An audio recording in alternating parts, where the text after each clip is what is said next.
Hello and welcome back to Chill with Kaiju Kim. I'm Kaiju Kim. Hope you're all doing well on this lovely afternoon, evening, whatever time it is for you. I believe it's 9 a.m. in Japan right now. I know this because my very special guest for this week is coming to us live all the way from Japan. He is the author of the upcoming book Behind the Kaiju Curtain, and he's also the director of the documentary Bringing Godzilla Down to Size, one of my favorites. Ladies and gentlemen, please give a warm welcome to Mr. Norman England. Hello, Kim, Kaiju Kim. Thank you for having me. Thank you for coming. This is awesome. Blurry, rainy morning here in Tokyo. Monday even makes it worse. But But anyway, I'm up. I have my 7-Eleven coffee. Very important. Caffeine is very important. Well, anyway, thank you for having me. I'm a fan of your show. I watch it semi-regularly. Okay, awesome. So, especially when it's like Godzilla content. Especially, I liked your "What I Would Rather Be Doing" video. Oh yeah, I'm surprised I got such good positive feedback. Like it's literally something I just threw together. No, it was cute. I mean, it was fun, and I like those kinds of things. I mean, I've been into Godzilla, Kaiju, whatever for since I was like 5 years old. So it's always, it's always fun to see other people, into the same thing. And so I found it very cute, and I find your show relaxing. Oh, well, that's the goal. Scary, but we come here to chill. We come here to be relaxed. No, and I admire your whole Godzilla collection behind you. I don't. I'm such a failure when it comes. My room's a mess. Actually, I do have a figure up. Oh, you can't see, but I have one of these. I'll take your word for it. I can see the legs. I can't quite see. I have this.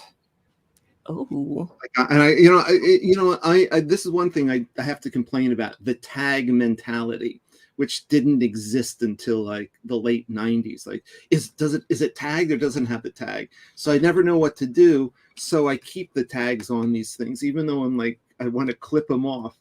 But this one, I'm kind of the same way. I recently picked up Destroya and the Showa Gaigan, and I keep the tags on. They still have the tags on them, so like they're sitting right over there. Yeah, I'm an anti-tag guy, but this one, I guess because it was this HMV giveaway thing, I thought, well, I'll just keep the tag on. But most of the stuff, I'm an anti-tag guy, so I take tags off. Except when I was kind of trying to clean up my room a little bit, I found this yesterday. I forgot I had it. It's a Burning Godzilla. Cool. Can you see? It's a Burning Godzilla in the bag it came in. And I have two of these, actually. So I've got one in the other room, detagged, in my living room. And this is still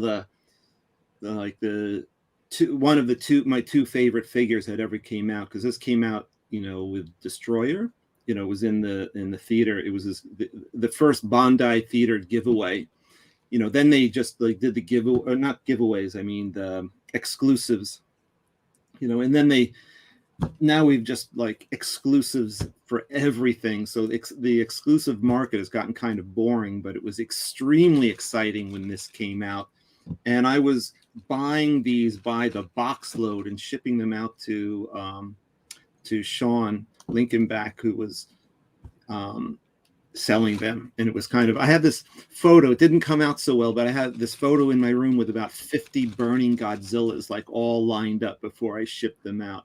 But I kept this one, that's how it came when you bought it. They don't give these plastic bags to anything anymore. So I don't know. I found that behind a box last night. So That's about the extent of. I'm not a big collector, even though I do have little cute things like check this one out. See Godzilla, he conquers the Oh, world. It kind of like, all right, that's Frankenstein. I'm sorry, kind of like can wobble around on that.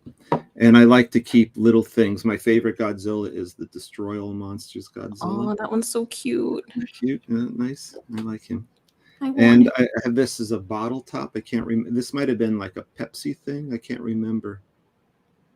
Ooh. And I have. Japan has all the cool stuff. Well, I don't know. I mean, now we have like too much cool stuff. It's like going to the Godzilla store. Like I'm just completely. It used to be, you go to the theater, and a new movie would open up, and you get like 15 things to choose from, and there was really like hardly anything. That Bandai would have some figures. Now you go and it's like, forget it. I mean, they just have. There's too much stuff. I'm like, I can't. I know guys that used to be completists, and now it's impossible to be a completist. It One of really the is. things, actually, I picked these up when I was at the Godzilla shop. So I have these are sake cups, Ooh. and this one is Osaka. I picked it up when I was in Kyoto and Osaka recently. This is Nagoya. I only got it because I like the Godzilla on the by Mount Fuji. Oh, that's Fuji. I'm sorry, I read the kanji wrong. And then this is like in like Osaka stuff. And actually, Kaneko was over my house the other day, and I thought because I wanted to show him a hard copy of the book, and I was like, yeah, we got to do a toast. We got to do a toast. So we don't really meet up as much as we used to because of COVID. Like everybody. Mm-hmm. I was over his house like 4 months ago, I guess, but we usually meet up in Shinjuku, and then we go around in an area called Golden Guy, which is like it's like 150 bars within like 100 meters or so. And I turned him on to Honey Jack Daniels. Really? If you know the drink, or I don't know if I don't drink alcohol, but I know what Jack Daniels is. I'm not a big Jack Daniels fan. I think when I was like 22, I drank a third of a fifth of a bottle, and I like puked for like the next 48 hours. And then it was like for the next 5 years, if I smelt it, it was like flashback time. But then they made this thing that it's so that, I guess they mix honey in it. It's really sweet. So, and he's not a heavy drinker. I'm really not a drinker. Like I might have a beer a couple times a week. But I made him he likes to mix it with water. I turned him on the honey jack, but I made him do straight shots, and he'd never done that before. And then he was like, let me get another one. This is really good. But we were like, I guess it was sacrilegious. We were doing Jack Daniels in sake cups, but anything goes in Japan. Anything goes in Japan. Anyway, that's like my toy thing. Oh, and I have one other big one here. A friend gave me this recently, so he's my Baragon. I'm a big Baragon fan. And since I have to do one last thing, I have here, and this is my first figure. I keep him within arm's reach. I think this is like the first Bandai that came in like '84, and I was living in New York City at the time, and I guess it was my birthday, and I was kind of like out of Godzilla at that time. So it was like '85 film was just about to come out. So Forbidden Planet, if you know the store, there's one in London and one in New York.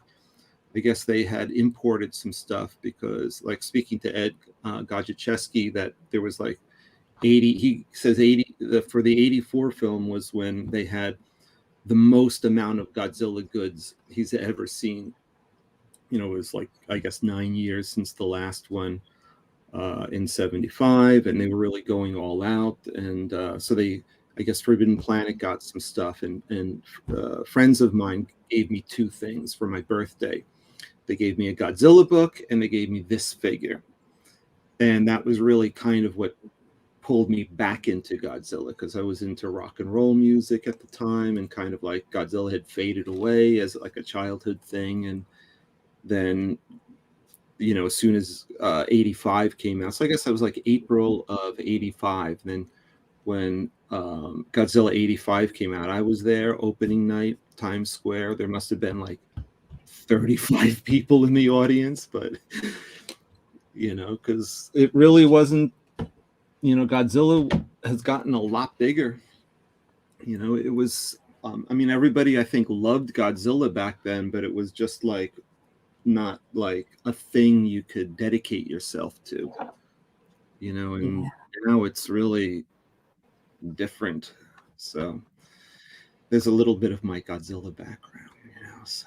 Awesome. And we'll get into more of your Godzilla background in just a little bit. But first, let's see who we have in the chat tonight. Oh, we got Matt from Monstrosities dropped in to say hi real quick, helping a friend edit. Wanted to say drop by and say yo. Also, spoiler alert, Norman is the Caspiao, as they say. Have fun, gang. Thanks for dropping in, Matt, even if it's only for a moment. And we got I'm sorry, I can't pronounce your name. Wait, I know. Well, I hope he has a hazard alert there, so I hope it's not contagious. I hope so too. And we also got Toku Punk Productions. What's going on? And Shema, Ralph, what's going on? And Danny Demana, how's it going? Thanks for dropping by. Well, that's a very good aspiration to have 50 burning Godzillas in his room. I've done it. Total joy. I wish I still had those things. They go for quite a bit now, but yeah, I've never been like a collector, really. I mean, I have stuff, like I'm a big Lost in Space fan. So here I've got like this on my desk. Which I'm sure you don't know. This is the pod from season 3. But man, if back in the 60s when this show was new, if I had had that as a kid, it would have been like, my life is fulfilled. There you go. I mean, this is how it was back then. We would make toys out of clay, like the robot in Lost in Space. We figured out how to make it out of clay. Now you can buy those figures. But back then. Like the toy culture really didn't start until like the 1960s. Oh, wow. I mean, and so it's kind of now it's like, we're buried in stuff, and it's fun. But I like what I'm trying to say is I like to have just enough stuff to have an atmosphere of the stuff, especially like Godzilla stuff, the other things I'm into, like that. So. But I kind of, because my book is coming out, I've been getting a little like trying to get that Godzilla feeling going, and it's a good feeling, and it's, I'd like to say it's a little sad that the creation of my book is kind of coming to an end now that it's coming out. Yeah. Because it's been 20 years since the stuff that's in it, and I've been procrastinating because I enjoy the process of creating the thing, but it's finally like, like time to get this thing out. And what's looking at it like the main part of the book is GMK, and that was 2001. And this is 2021. I'm like, 20 years is enough. It's like, get that thing finished. Yeah, you have to set it free. You have to release your baby. And so, but I don't think anyone's gotten their copy yet. So, because what is it? It's Sunday over there, right? Yeah, it comes out tomorrow here in the US. Yeah. Well, hopefully there won't be any shipping issues, because I understand there's a lot of problems in the publishing company. We actually were planning to release it at the beginning of November, but we're worried about there's like some backlog with printers and whatever. So then my publisher pushed it back a couple of weeks. He's like, do you have any special day? And I'm like, November 3rd. That's not happening. I'm not going to wait for next year. What is next year? 68th anniversary of Godzilla? Oh, yeah. Something like that. Well, yeah. But no, I mean, I have the one copy, like I said, the one hard, this is like the test print. So we made a couple changes from that. But I mean, basically, I opened it up right to Godzilla versus Mega Giras. Nice. It was a fun film to be on. So why don't you ask me some questions? All right. All right. Well, it's all good. I started having guests on my show because I suck at talking. So I have notes in front of me for everything I do. But yes, apologies for the police sirens if you can hear that. I don't know what's going on. Go arrest someone on some other street. All right. Hi. So you've seen my show before, and Yes. you know I like to kick off the conversation with 3 main questions. Very important questions. What got you into Godzilla? What's your favorite Godzilla movie? And what is your favorite non-Godzilla kaiju movie? What was the first one? What got you into What got you into I have a Godzilla? very short memory, Kim. So It's okay. I've just always liked, science fiction. I even as a kid, and when I'm talking when I was a kid, even when I'm like 4 years old and 5 years old, I was like a lot of us, attracted to dinosaurs, so that's kind of like a common thread for Godzilla fans. And I remember I don't know how this worked out. I was like getting shoes or something with my mom, and I think she was like buying me those penny loafers. You know what those things are? Yeah. Do people even still wear those things? But I know. Not somehow I looked at this rack and there were like these little kids' books on different subjects. And one of them was on dinosaurs. And I'm like, what are these things? And I'm like, buy me this book. And she got me this book. And then I guess, and I really don't know which came first. It was either Godzilla or Gorgo that I, saw on TV.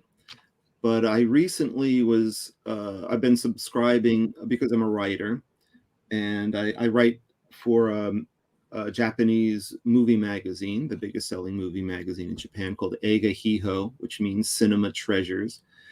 And I have a monthly column, and I'm always writing about stuff that happened like in the 60s, 70s, and 80s is pretty much my era, trying to maintain so that like younger readers know how like the films they loved in the 80s, whatever, what was it really like when those films came out? How were they perceived? So like this month, I just wrote about being a first generation Beatles fan because the Get Back documentary is coming out. So I have a subscription to newspapers.com. And I'm like, I'm going to figure out when I saw Godzilla for the first time, King of the Monsters. And I identified it as because I'm from Rockland County in New York. I was born in Burlingame in the San Francisco area. And then my parents moved to Queens when I was like 3. And I lived in Flushing. I mean, who names their city Flushing? And then we moved out. Then my dad got a teaching job in Rockland County, and we moved into Rockland County. And so looking through the local newspapers there, I found this TV showing of Godzilla in King of the Monsters in 65. Or 64. I should have done my homework, but I saved the article. So that's really when I first saw Godzilla. And, it's not a question of like, I mean, I like all science fiction. I'm a big Star Trek fan from day one. Like I said, Lost in Space. I mean, all of these things. I just like the real world is boring. We don't have exotic animals, I mean, even now we've got this pandemic going on, but compared to science fiction films, when they have pandemics and people are going outside in like spacesuits and stuff like that, I mean, it's still like everything's very low key compared to cinema and TV. So even when I was a kid, I felt that the world was not as exciting as what we see in the comics and see in these things. So I've always been attracted to that kind of fantasy and imaginative fiction. And Godzilla just fit the bill. As soon as seeing King of the Monsters, I'm like, why don't we have these creatures in real life? I mean, thank God we don't, but but it was still like really like, man, this thing is awesome. So So that was really, I mean, really why, why I'm attracted to, say, kaiju stuff. And to answer your second question, I mean, like, what's my favorite Godzilla film is a very difficult question to answer because it changes all the time. I mean, basically, my knee-jerk reaction is I say destroy all monsters, and then I know I get a lot of the younger fans that are like, what is with you old guys who like that film? And I have to say, I understand that it's not as exciting in today's world as it was when it came out in like 68, but it like kicked butt when it came out.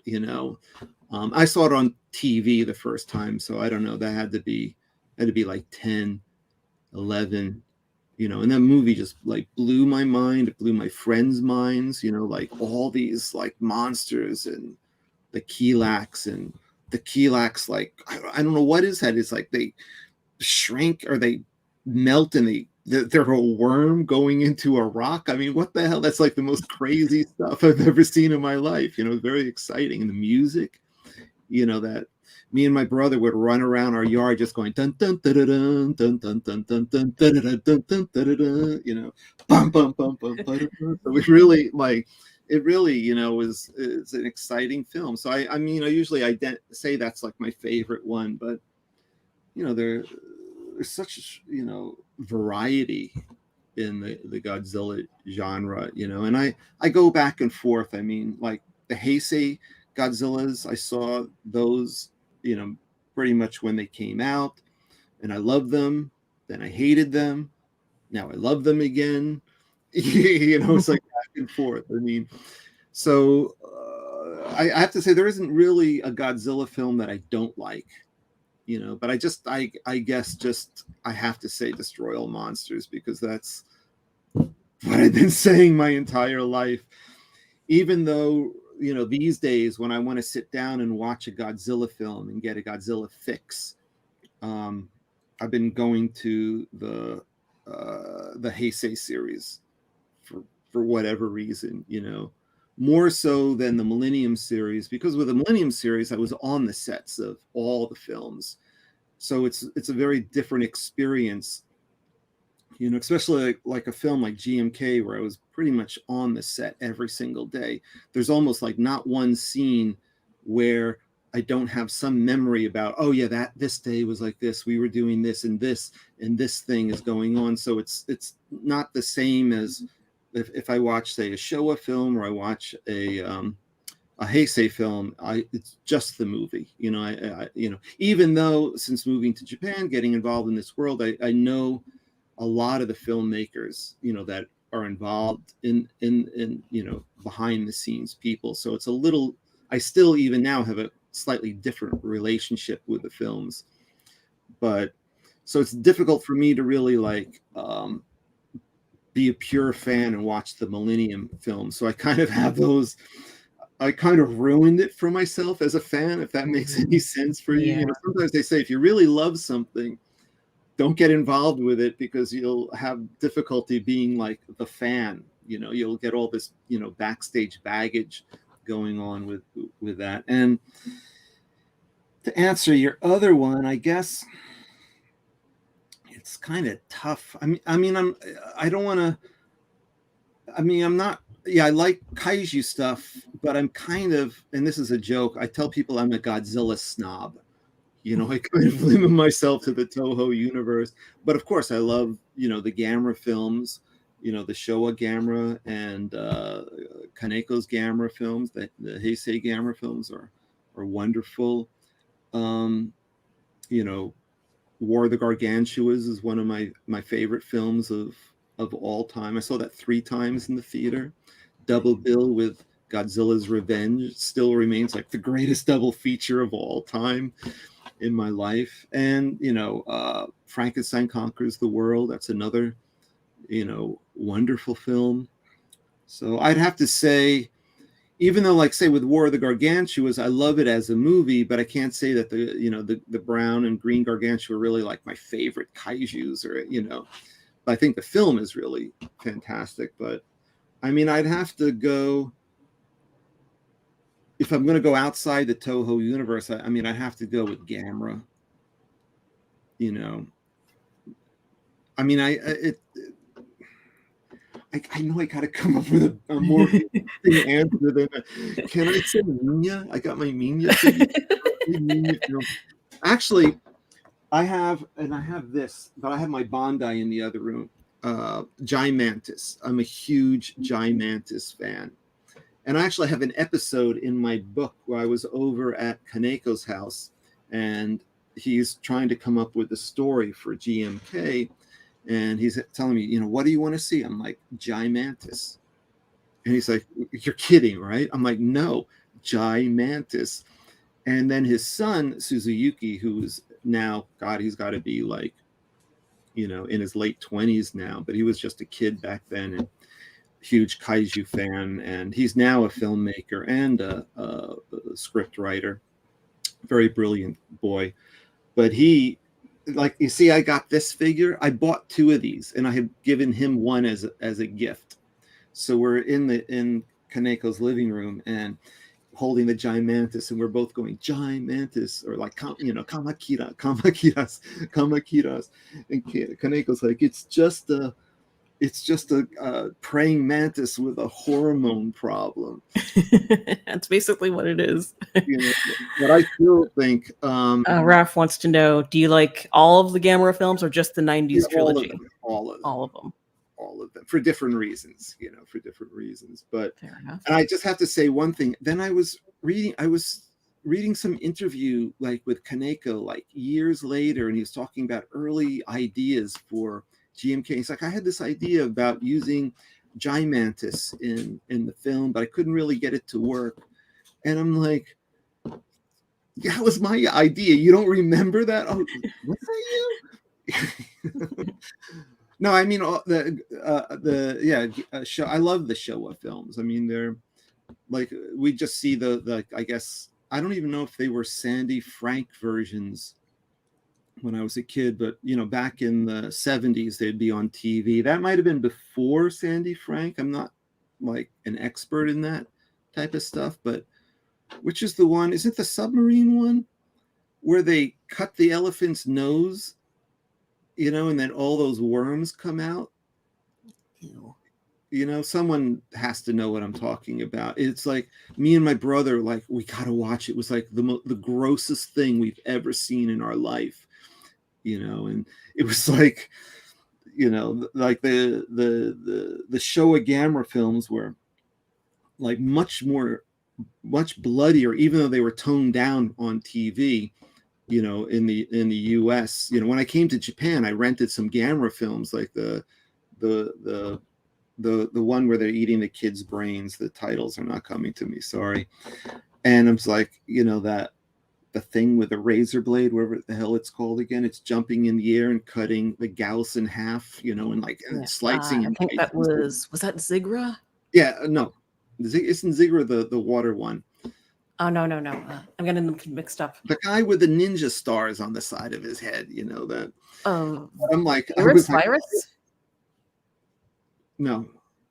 Someone out there, that people are laughing at us right now. Or the Guiron. Okay, Guiron. Okay, there we go. That's the one. Okay. I don't know how to Gamera. I'm sorry. I'm still learning. But that thing, like, I'm horrified watching this. Because when I moved to Japan, I was like, this is incredible. I go to the rental video store, and it's like every kaiju movie I can rent. This is great. I'm gonna like catch these films and stuff. And I couldn't believe this thing is the most grotesque movie I've ever seen in my life. Like, what the hell? We were denied that. But even so, it was still like, there's this like film that they're showing about, I guess, parasites, reproducing within creatures. And it's just, me and my brother were always very, I don't know why. I mean, we got very excited when that scene would come on. We'd watch it specifically for the parasite pouring out shot, so no, it was so anyway, I mean, and the other thing too that I want to mention is I'm not really an Ultraman guy, and one of the reasons is that we didn't get you know, this is a thing that's different today, is like everyone has access to this stuff. You know, there's the DVD sets, the Blu-ray sets are coming out like crazy. You know, the stuff's on YouTube, and we just didn't have access to this stuff back then. You know, so even if I wanted to watch it, there was no way to watch this stuff, you know, until I was much older. And my understanding is that Ultraman was only shown on TV in like Hawaii and California. So that's why you find a lot of like the older fans of, say, Ultraman, you know, they're, you know, in California or they're like in Hawaii. And we didn't get that stuff in New York. I think the first time I ever saw an image of Ultraman was Midnight Cowboy. If you know the film, there's John Voight is, you know, is a best picture of the year, was at 68 or something. Might be early 70s. I just rewatched it the other day, but he's like, you know, he's a gigolo, he's on Times Square, and he's in this hotel room, and on the TV it's like an Ultraman battle going on. And that was one of the first things Kaneko asked me. He's like, why was that on there? I'm like, I have no idea. I don't even know what it is. You know, it just looks like, and I had a girlfriend, and she brought in, this is right, probably when I first saw any kind of Ultraman thing, was she had a videotape sent to her from Japan with a bunch of TV stuff. And she was Japanese. And we watched it. I'm like, yeah, this kind of looks like Godzilla, but kind of cheap. You know, so I'd never really had the opportunity to get into Ultraman because, you know, I mean, I like what I see. And Matt, speaking of Matt, he sent me Ultra Q box set recently as a gift, and loving the show. You know, I watched that. It was just fantastic. I've always, you know, wanted to see it, though I have to say I'm not a fan of the subtitles on it, and the subtitles are really annoying. And I actually got drunk watching them, and I sent a letter to the company, which I probably shouldn't. Like, who subtitled these things? I do that professionally. I don't know.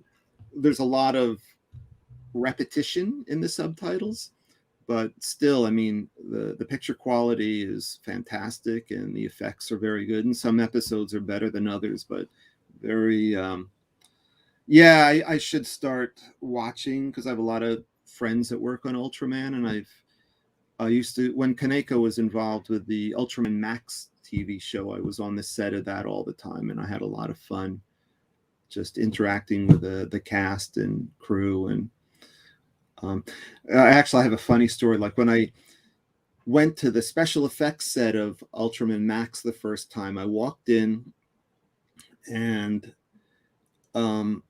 you know, they're getting ready for a shot with Ultraman, and he's like in a little miniature city and stuff. But the city was like 3 buildings, and the back of it was like this solid board, like cut out like the kind of Batman ending building things. And they had Christmas lights that were literally just draped over the thing. And I'm just standing, and I'm just staring at it. And I guess it was obvious what was going through my mind. And one of the guys in the crew, who I knew from Godzilla, came up to me. He goes, "Norman, this isn't Godzilla."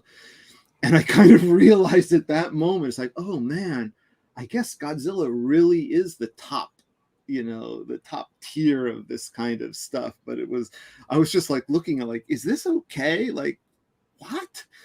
You know, I didn't say anything. I'm not going to be rude or anything, but I guess what I was thinking was very obvious, you know. But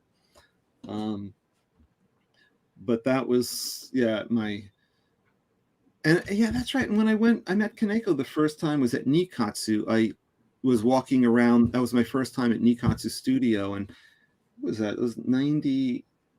It's like 97 or 98. And I stumbled into some Ultraman shooting.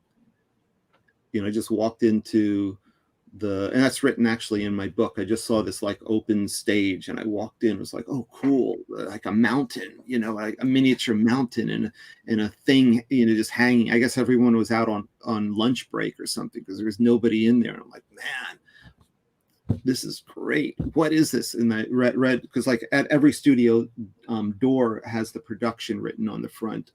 You know what the production is. You know how many crew members, whatever, is always there. And it's like, oh, Ultraman.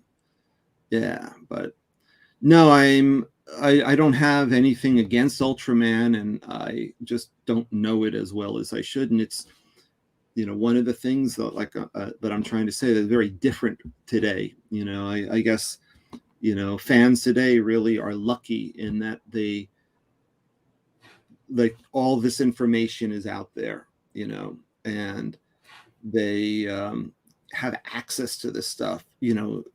A lot of it is subtitled.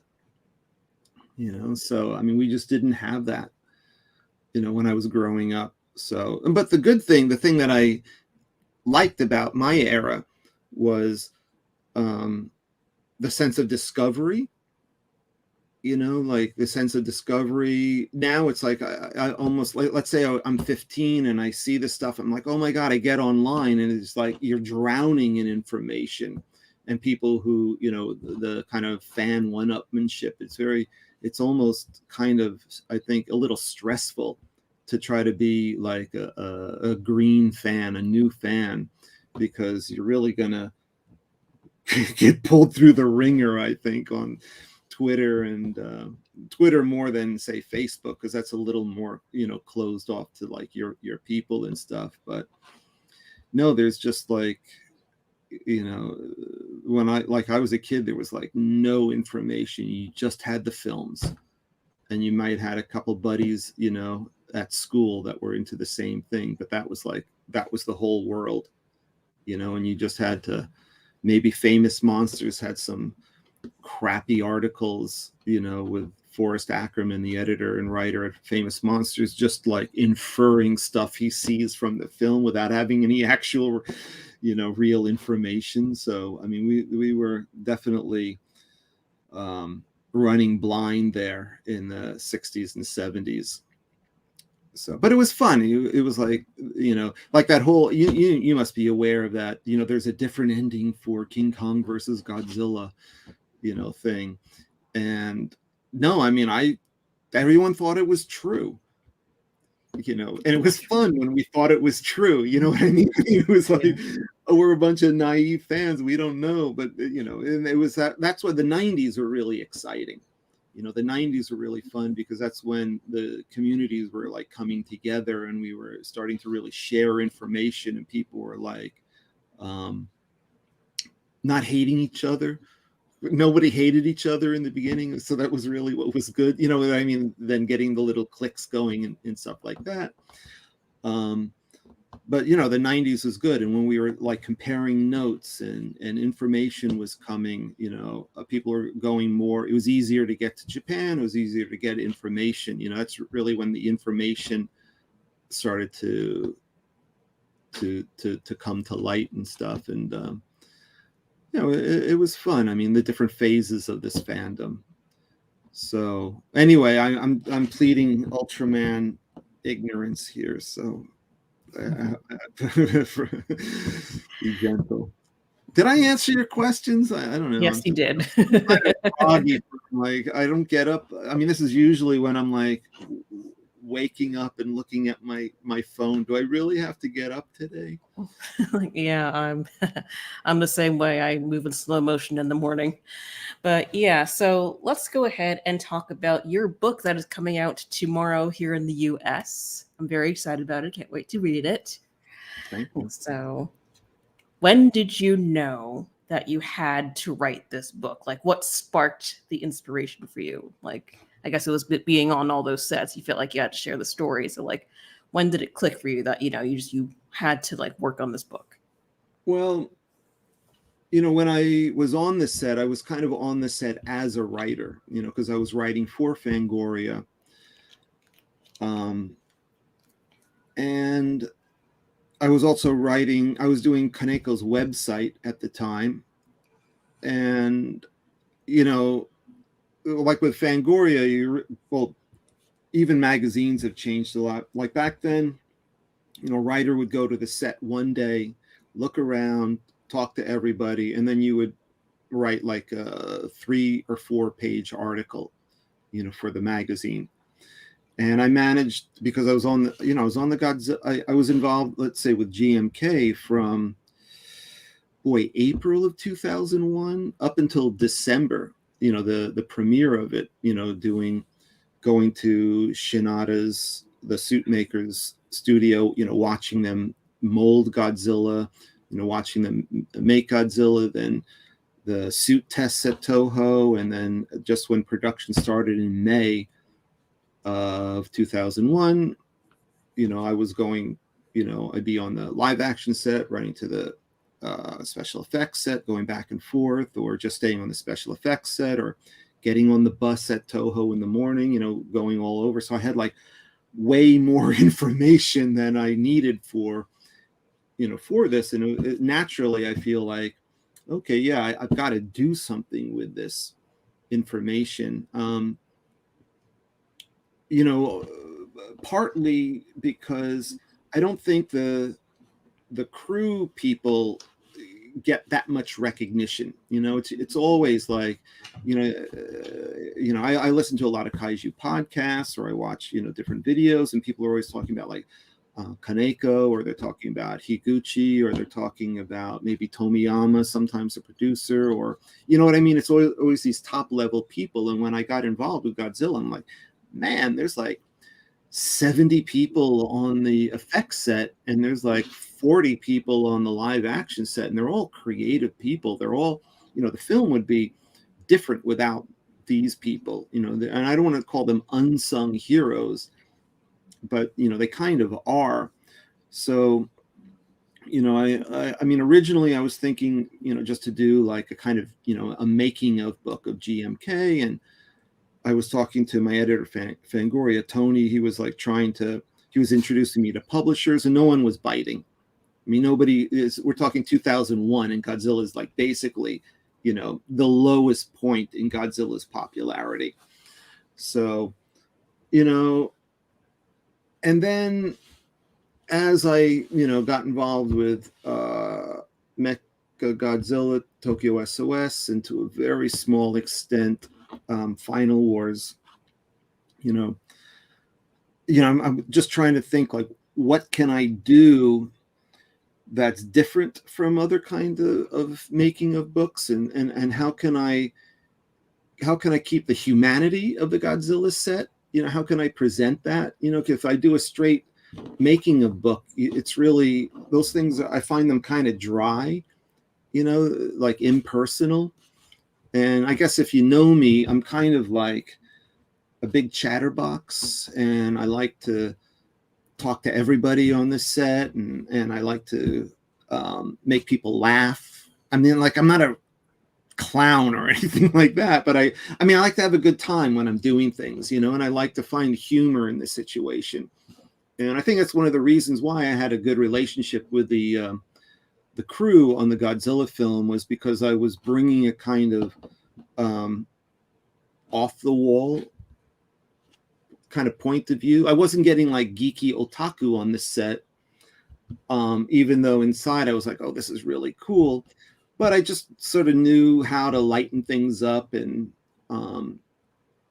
because it's very stressful on the set, and of course I would help out, and they would give me little like jobs that anybody could do type of things. But really, I mean, it was really, as the years went by, and I'm thinking, I gotta, what kind of book can I make out of this? So what I had done, especially on GMK, was Ed Godchachevsky, I was sending him emails every day, like, and I really needed him to be a reason to write everything down. I mean, I've got like notebooks over here filled with, this is what I did, this is what I'm doing right now on the set, just scribbling things, and this is what's going on.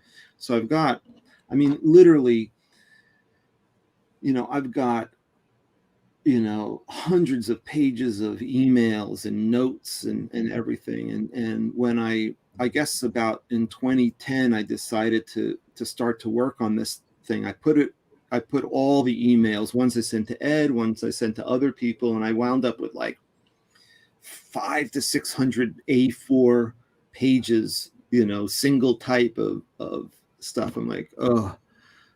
So I kind of worked it in a backwards kind of way, getting all this stuff and then kind of deleting stuff and weeding stuff out and finding the repetition. And that's why it really took so long. It would have been a different book if I just sat down on the blank page and said, okay, started that way. Plus I have, like, for the Millennium series, I've got like between 30 and 40,000 set photos that I took. So I've got, very accurate timestamps on everything. So anyway, yeah, I mean, that was really, one, I am a writer, so I need to write, so it's really like, it's my bread and butter. So I have to produce, so it's like, and, as a writer, the thing is, having experiences and having things to write about. I mean, there are people who know how to write, but they don't really have anything to write about, and I'm the type of guy where I like to do something and then I like to, express it, so I do a lot of nonfiction writing. Even when I said, like, my magazine in Japan, Eiga Hiho, I really talk about my experiences, say, I don't know, going to see Chud on opening night, in Times Square, or going to see, what other thing, or watching Star Trek the first time it was on with no preconceived notions. What was that like? I mean, I like to write about those things, kind of.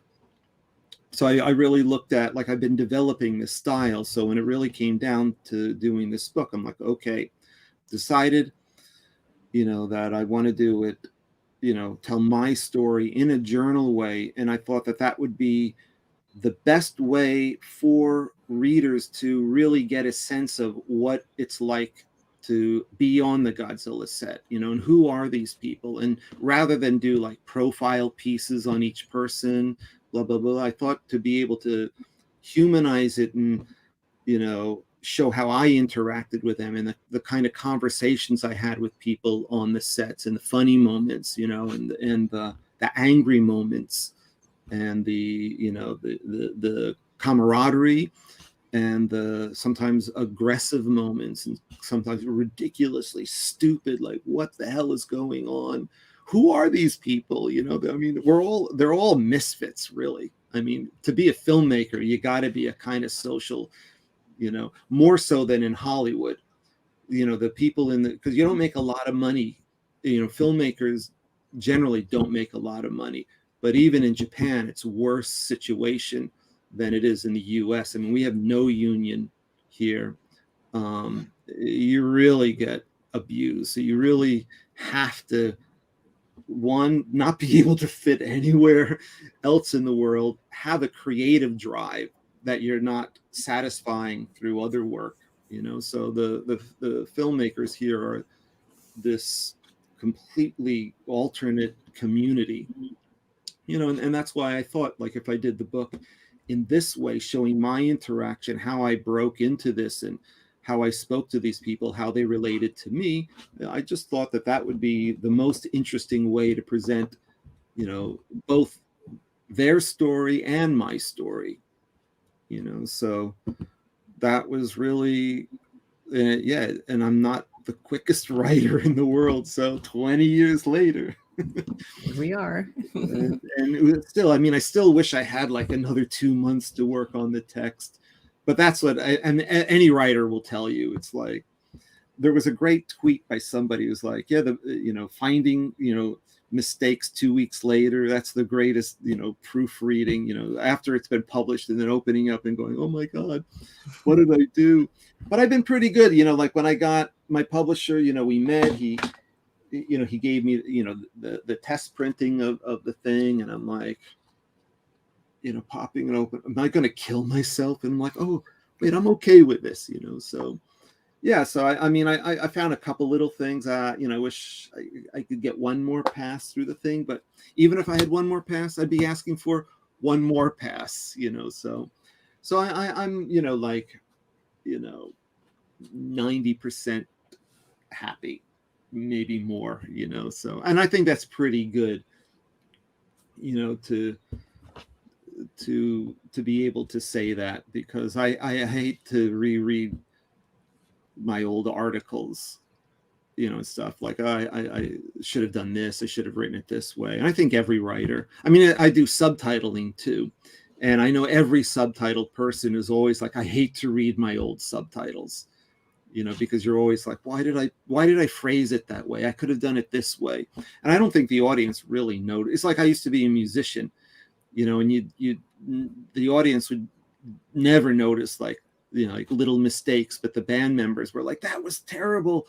What was that? But nobody notices, really. I mean, unless everyone just stops playing, it falls apart or you're really clashing in some way. But no, and that's the thing I like about writing is, I mean, I like rewriting, and my favorite part is not the actual beginning of the writing. It's like the beauty of the writing comes out in that last 5%, where you start to really get the things to flow really well. And I really, I like doing that. And I worked really hard on this book too. I mean, I took it very seriously.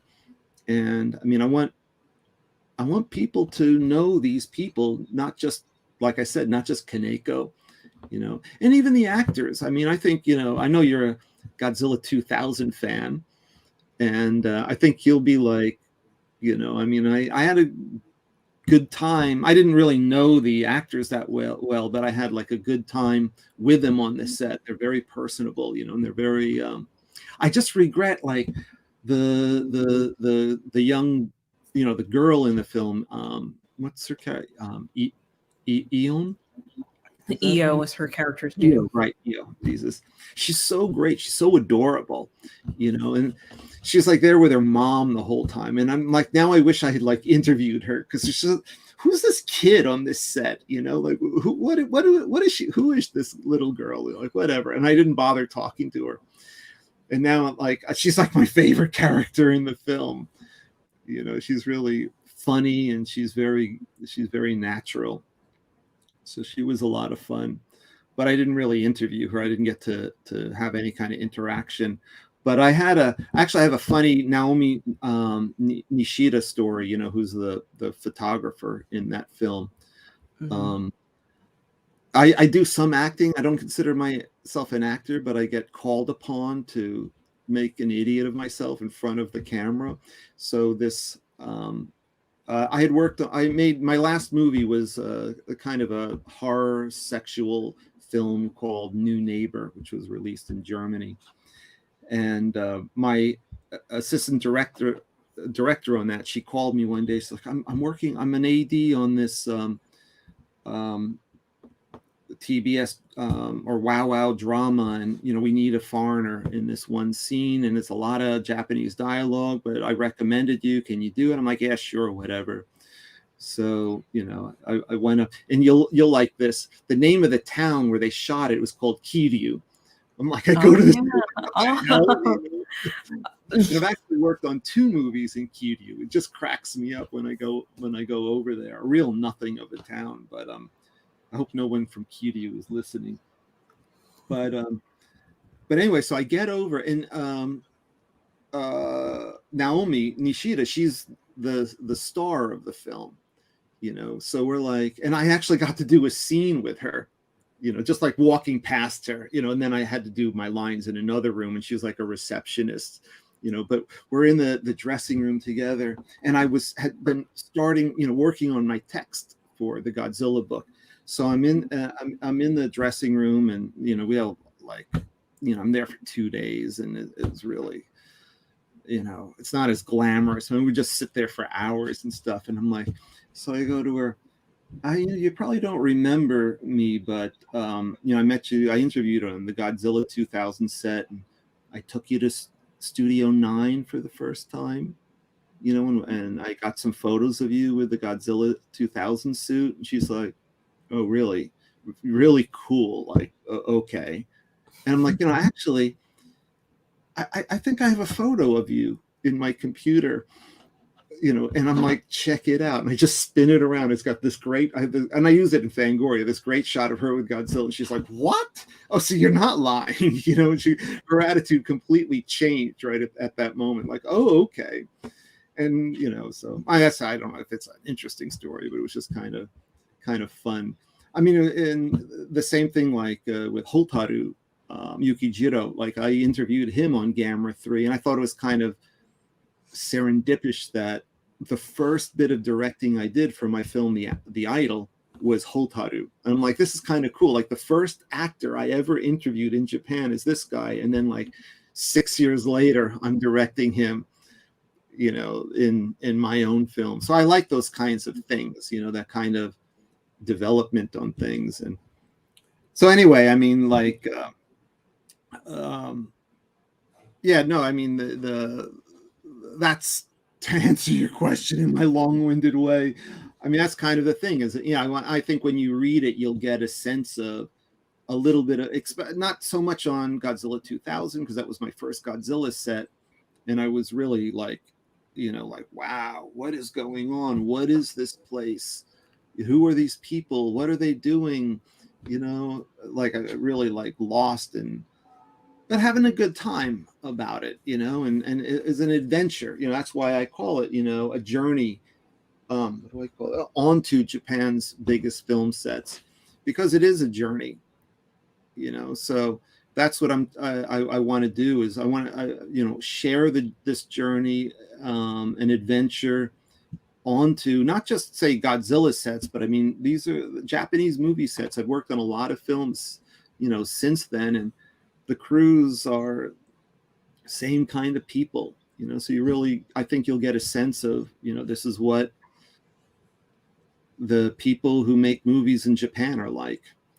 And the Japanese often ask me on set, so how does this compare to Hollywood? And I couldn't tell you, because I've never worked. I mean, the only thing I ever did in Hollywood was how I started in this was George Romero directed TV commercial for Biohazard 2 for Capcom. That's how I actually got into this world. That's how the book starts off, is Capcom flew me out to Hollywood in '97 to be on the set with Romero, who's my ultimate hero in life. So that was very nice. My first film set was like side by side with George Romero, which is like, this is weird. And my first interview I ever did with a filmmaker, anybody, was George Romero. I'm like, this is the thing I would aspire to. And I'm starting, it's only downhill from here. But I mean, that's my only experience kind of with, even though I did music for an indie film in New York in the 80s, and I was on the set for that like 2 days, a couple little things here and there, but I mean, I really just don't know how Hollywood works. So I'm always like, I have no idea. I really just know Japanese filmmaking style, you know. So, but anyway, I think readers will pretty much get a good idea of what goes down on film sets here. That sounds really cool. So let's go back to my favorite film, Godzilla 2000, for a moment, because I definitely want to ask you about that. Sure. So I saw that you posted recently that you actually had like a split-second cameo in that film during the scene where the flying saucer lands on top of the news building. What was that like? Was that fun? Well, yeah, of course. I mean, I think it's every Godzilla fan's dream is to be a runner. You know, my first running experience was Gamera 3 in Kyoto Station. Mm-hmm. You know, but it's different. This is Godzilla, you know, and so I was at, I mean, it's in my book, but I was at Toho, and then they were like, oh, you know, we're doing a running scene later today. And I'm like, can I be in it? And then they're like, well, you know, it's taking place in Shinjuku, and it's a business district, so everyone's got to be dressed in business attire. And I was wearing, and I still have this shirt, it was very expensive. It's like my awesome Godzilla shirt here. You know, it's like this, it was like when episode 1 had come out, Star Wars episode 1, and this Japanese company released these like very cool, expensive Star Wars, you know, shirts. And I had one was yellow, bright yellow, with stormtroopers all over the thing. And I'm like, yeah, can I be in this? And like, well, you're really not dressed for the thing. I'm like, well, I'm this lost tourist, you know, I'm like this lost tourist. And so, they like the director is like Okawada is like sitting over on the side, and the PR guy goes, so, well, let me talk to the director. So he goes over to the director, like Okawada's got this big, his script and everything. He's sitting there like this, and he like looks at the guy and like looks over, and he goes, yeah, okay. He just like, okay. It was a very like, okay, great. So, so we go over to Studio 5, which has been raised, no longer in existence, one of the older studios. We go over to Studio 5. It was like kind of a rainy day, and we gathered in the cafeteria, which is also gone. That whole section of Toho, Studio 1, the PR department, Studio 1, Studio 2, the office buildings, which you see in Megagiras, not Megagiras, whatever you see, like the Toho mark on the top of one of the Tezuka films. That was the actual offices that were at the studio, but they've all been destroyed. Like Toho sold a bunch of their property, and now it's a road. Whenever I go over to Toho now, I'm like, the cars are driving through where I had all my lunches with Amamoto Hideo. But so we're in the cafeteria, and we got a little prep, like Mimura, who just passed away, the script writer. He was there because he wrote the script for the film, and they were just telling us this situation. There's this like UFO that's landing on the building. I'm like, it's not Godzilla. Crap. Whatever, I'll take it. A UFO, I'll take it. I'll take it. That's a UFO in a Godzilla film. It's close enough. Close enough, right? And so we go over, and it's like, Studio 5 is kind of oldish, and they had this like green screen set in the back with this ramp that went up. We were like to run across the ramp, and the camera's here. And I'm like looking at this line of people, and I'm like, there is no way in hell anybody in the front is going to get in, because they're going to do this shot and they're going to take it like from the middle. So I position myself in the middle of this thing, and we did it a couple times, just running across. It was kind of fun, like, but we're all like sort of like pushed together in a very unnatural way, and so we ran across, and it was hard. It's hard. It's hard to like, got to kind of build up speed. We're not in like the biggest studio in the world. We're like running across this like makeshift ramp and stuff, and then the director's just like, hi, cut, okay. Great. And then I didn't know, then I was at the premiere of the film at the Tokyo International Film Festival later that November.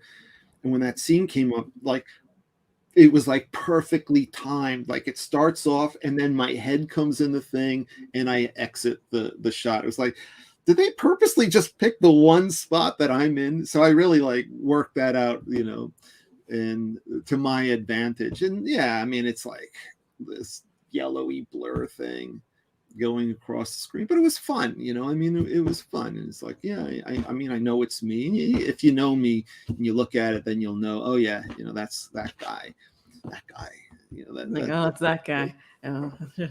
That's just Norman. Don't worry about him. Don't worry about it. I hope I don't ruin the film for you guys. But, it was fun. It was exciting. It was, fun to do. And, I did running in the Mechagodzilla. Oh yeah, and then Tokyo SOS, I have like a second and a half delivery of 2 words on the screen.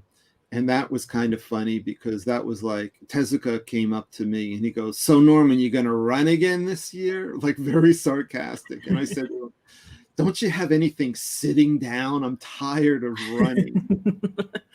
And he says, actually, we have this one scene here, and we need some foreigners.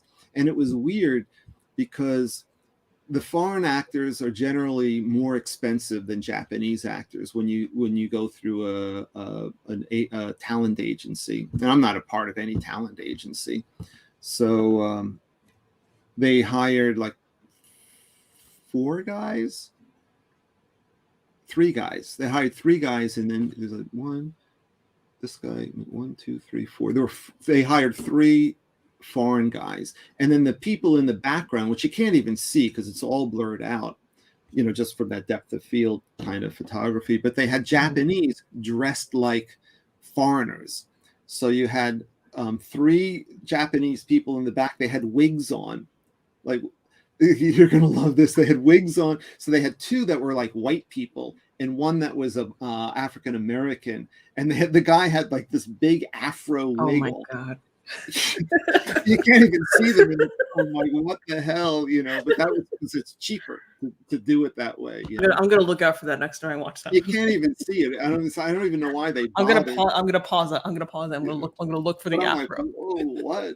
So, and they're just like with their backs to the camera, so all they had to be were like backs and stuff. But I mean, I've told this story before. I don't know if you've heard it, but I didn't have a line, and I was like, in between, I was at the end. There was like the one guy who had the most dialogue, and they're supposed to be like American soldiers. This guy was like from some European country, so he had this weird accent going on. I'm like, the guy's doesn't even sound like he's from the U.S. Whatever, And then there was like this guy, then there was another guy, and then there was me. And I'm just supposed to sit there. And then there was another guy walking around, like who's like our like commanding officer or whatever. And this guy is making me nuts because this guy's going, I'm the commander. I should say something. Why don't I have any dialogue? I should say something. And I'm like, man. And the other guys are like, I finally got kind of annoyed at these guys. I'm like, look, your job is to walk from that strip of tape to this strip of tape, and like whatever. So the other guy who had my cruise missile dialogue, I don't know what he was saying. He was like, cruise missiles, like whatever. It was like, and the Tezuka's getting upset at this guy. The AD is getting this guy, AD Murakami, who is like the Nazi AD. You don't want to, I've been on his bads. I've been yelled at him because I've worked on films with him before, but as a crew member where he can actually yell at me, but he's really like, they have ADs that are like good cop, bad cop. He's bad cop, but he's a good AD, a very efficient AD. And Kaneko uses them all the time. But Murakami comes up and he goes, Norman, tell this guy how to say his line. And I say it, we shoot it, no good. And he comes up, he goes, you two, switch. And the guy is like mortified. I'm like, hey man, showbiz. So I wasn't even supposed to have a line of dialogue. I just didn't want to run anymore. I was tired of running. But it's good exercise, though. Yeah, please don't let my wife hear that because you've got to exercise more. No, but it's fun. I mean, I've enjoyed, like, what did we do? Like Bob Eggleton, who you probably know, the artist. He's here with his wife. Work up here. What do we do? Mega Giras. Yeah, Wakasa, the suit makers. Like, Norman, can you take Bob down? We had to go like get up at like 5 a.m, go way down to I guess there's that aquarium thing and it blows up and people are running. I don't know if you can see us in the film, but after that, I was like, I don't want to run anymore. I'm too old to run. But I recommend, if you ever get the opportunity to run, in a especially a Godzilla film, go for it. I mean, I would be honored. I would be honored to run in a Godzilla film. That would be amazing. Yeah. So there you go. Awesome. All right. So a little bit more about your experience on the set. You were on GMK, right? That's like the main thing you talk about in your book, I think. Yeah. I heard you also got to wear the Godzilla suit for that film, right? I did. And I think I wrote a pretty detailed description of what that is like, and that I don't want to spoil it too much, but okay. I mean, yeah, I was in this just a little preview. I mean, the thing about how that came to be was just like, I know everybody on the set, and I had a very good relationship with Shinichi, with Shinada, who was the suit maker that year. Me and Shinada really had a good thing going, and I supported him a lot. It was very emotionally difficult for him. And it was a very difficult shoot, especially for this the suit maker job is not an easy job. And anyway, and I had a good relationship with Yoshida, who is the Godzilla suit actor. So just one day near the ending of it, I mean, like, I'm looking at this suit every day, and I'm sticking my arms in it, and I've got photos with me, with my head like, in and like looking through the peepholes and things. I'm like, I want to get into this thing. Man, I'm just gonna ask. What's the harm in asking? So I just went up to Shinada one day. I'm like, you think I could wear that thing? And he's like, well, how tall are you? And I'm like, 170 centimeters.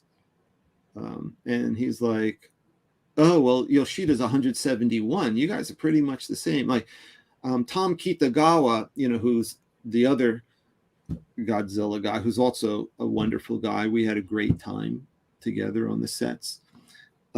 He's much shorter than me. I couldn't even fit in those suits if I wanted to, because I'm sure they're all custom made for the particular suit actor.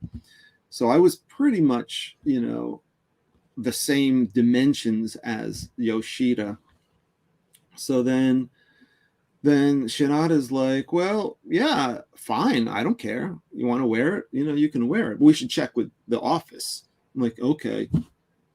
So then we walked across Toho and we went over to one of the office buildings, and there was one of the production managers was there. And he's like, oh, Norman would like to wear the suit. Does the office have any objections? And they're like, no, we don't care. I'm like, yeah. So he's like, yeah. And we're nearing the end of production. So then he was like, okay, well, we're going to finish like next Wednesday. And then we're going to do this canned coffee commercial featuring, I don't know if you've ever seen that commercial. It's probably on YouTube somewhere. It's a, canned coffee in Japan, these, you go to vending. Like a soda can type thing. Yeah, like a can. Yeah. You drink it. It tastes nothing like coffee. It tastes nothing like coffee. I've tasted it. It's not good. I'm telling you, avoid the canned coffee stuff. But anyway, he did a commercial like, how does Godzilla, the suit actor, get his energy when he needs energy? And he drinks this. I mean, these things are like sugar, like loaded up. So anyway, that was like after the set wrapped, then it was like a week later was this one-day shoot and everything. So everything was kind of like remaining for that. So Shinada was like, let's do it in between there, before that starts and then this. So I guess it was like 3 or 4 days after GMK wrapped, then I went over to Toho and they're like, you ready? So what did I do? Yeah, Kaneko and Kamiya, who is the special effects guy, there's right behind Studio 9, there's Studio 8 and Studio 9, which are the two big ones. And then the big pool is up over here. And then behind that is the sound building, and that where their editing suites are. So Kaneko had his editing suite, and then Kamiya was working on special effects. So I popped in over there, and I think me and Kaneko had lunch. I don't know, it's in my book somehow. And then I'm like, okay, I'm going to wear the suit now. I'm like, sure, whatever. But yeah, but then I mean, I don't want to get into the details, but it was because that's in my book. But it was very it was fun. It was weird. It was otherworldly. I don't know. I mean, the weirdest thing was when I was in the thing, and it was not easy getting in that thing, and getting out of that thing was like, I couldn't even get my legs out, and I was saying to them like, get this hacksaw, you're gonna have to cut me out of this suit. No! I literally, they're in these bar, like they move them around in these like contraption things, and like I would always watch Yoshida. He'd grab a bar, swing his feet in, slip into the suit, and the staff would help him into this thing. I'm grabbing on this bar. I'm so desperate to get out. I'm pulling on this thing up. I lifted the whole suit, which weighs, and the guys are like, try harder. They're so, I'm like dying here, Oh no! like, just try harder. And of course, I got out of the thing eventually, but But the thing that was the most striking was how dark it is inside of the suit. I mean, because it's all black material, and they're like, "Do you want to wear the fins too?" I'm like, "Put those things. I can't see them, but put them on. I can't. How can I not have them?"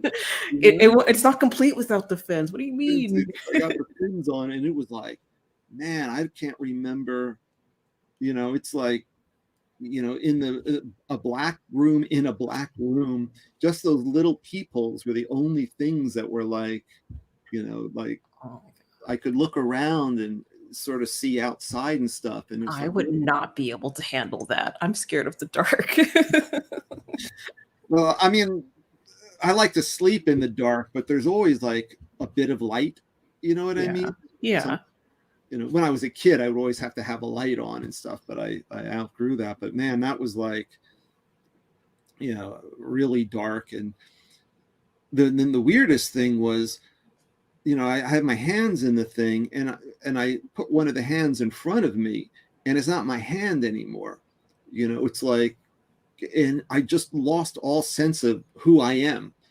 And I'm like, like, man, like this. And then for whatever reason, Shinada comes around, he grabs my hands and he starts wrestling with me.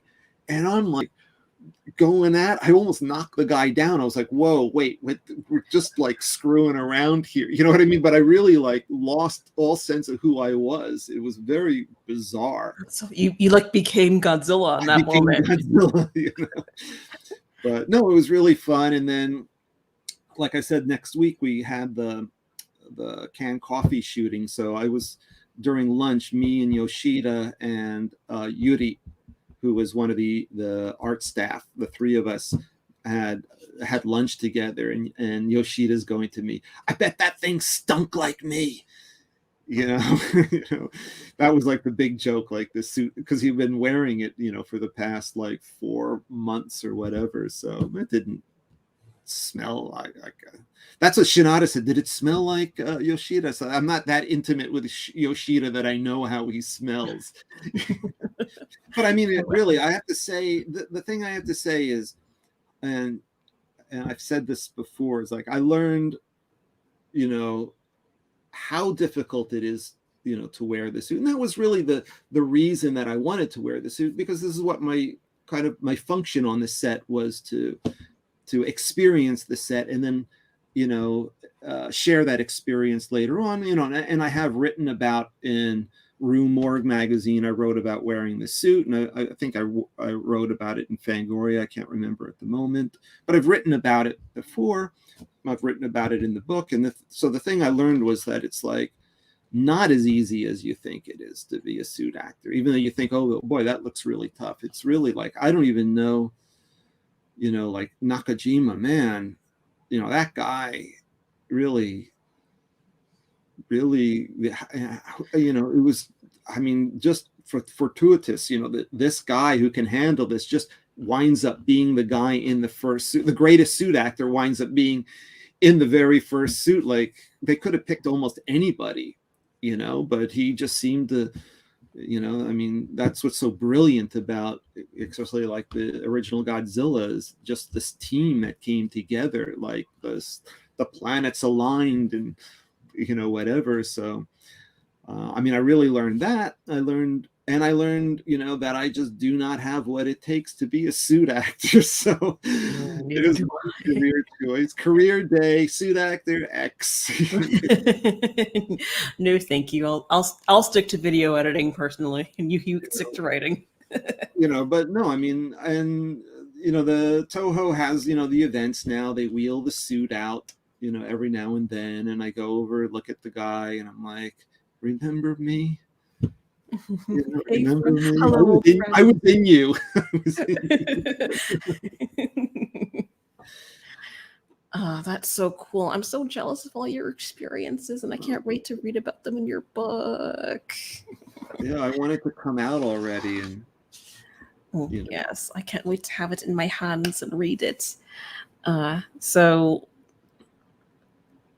I'm looking at my question. I'm trying to decide which question should I ask you next. Let's see. All right, here's kind of a tough one, I would say. Of all the sets that you've been on, If you had to pick a favorite, which one would it be? Okay. Well, outside of Godzilla, or do you mean with Godzilla? Anything. Okay. Well, I mean, as a reporter, I would definitely say GMK, because that was where, like, Godzilla 2000, well, Gamera 3 was my first set, and Gamera 3 was a lot of fun, and then Godzilla 2000, of course, it's like, seeing Godzilla for the first time, at the big pool. I mean, like, whoa, wow, this is it, being at Toho like this. And then GMK, it wasn't like fun and games. I mean, there's a lot of stuff I had to go through that wasn't really that pretty, but my GMK was really fun. When I started to actually, be a crew member, I don't know if you've ever seen Kaneko's Danger Dolls, which I actually have right here. This was probably my most fun. These are all my photos. So I was the still photographer on this on this film. And this was like 2 weeks shooting. A lot of Japanese movies like this level, 2 weeks and you're done. And when I say 2 weeks, I mean, it's like start at 6 a.m., finish at 1 a.m. type of thing. But this film, even though it was like a 2-week wonder, I mean, it was really like, I think we had one night shoot, and that went to like 9:30 at night. And I had my own hotel room, which doesn't always happen, and it was just really a good shoot. Every day was fun. There was no big hassles or whatever, so that I would say, even though it's not exactly my favorite Kaneko film, I like the movie and I had a great time. All the, I'm like, Rina Takeda, she's a friend of mine, and I worked on Dead Sushi. That's another good one. I don't know if you know the film. I did the stills on Dead Sushi, and I became friends with her. And I actually recommended her to Kaneko for this film, and he cast her as like, one of the leads in this film. So that was one of the things I did for this movie, was getting her. But yeah, Dead Sushi was really good. And this, I guess Dead Sushi and this are tied for like my favorite film sets, where, we weren't really, there were no hassles and people were just having a good time making films and stuff. I mean, the Dead Sushi one was a lot more exhausting, because we would get to bed literally at 2, wake up at 6, and doing that, for a couple days. I mean, I've been on a lot worse sets. I've been on sets where I've injured myself. I'm limping around. Yeah, and I kind of ironically, I worked on this one crappy film called Torakage, which is a ninja film, and we're at this cult. The director got some kind of cult in the middle of the mountains to put us up during the bulk of the shoot, and I'm sleeping in a room with like 12 other guys, so you can imagine the snoring going on. And the one night we get a hotel room, it's the same hotel I had for this movie, and I got into my hotel room at 4:55 in the morning, had to be in the lobby at 6 a.m. I'm like, I didn't even take my clothes off. You know what I mean? I wheeled my still camera case bags by the door, set my alarm for 5:55, and just woke up, brushed my teeth, washed my face. Okay, we have another 12 to 16 hour day ahead of us, Yikes.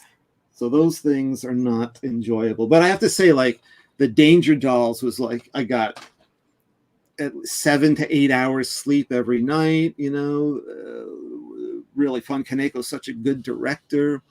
I've worked with other directors that yell at everybody and just are no fun to be around, and they have weird entourages and stuff. And Kaneko's very professional. I mean, he's very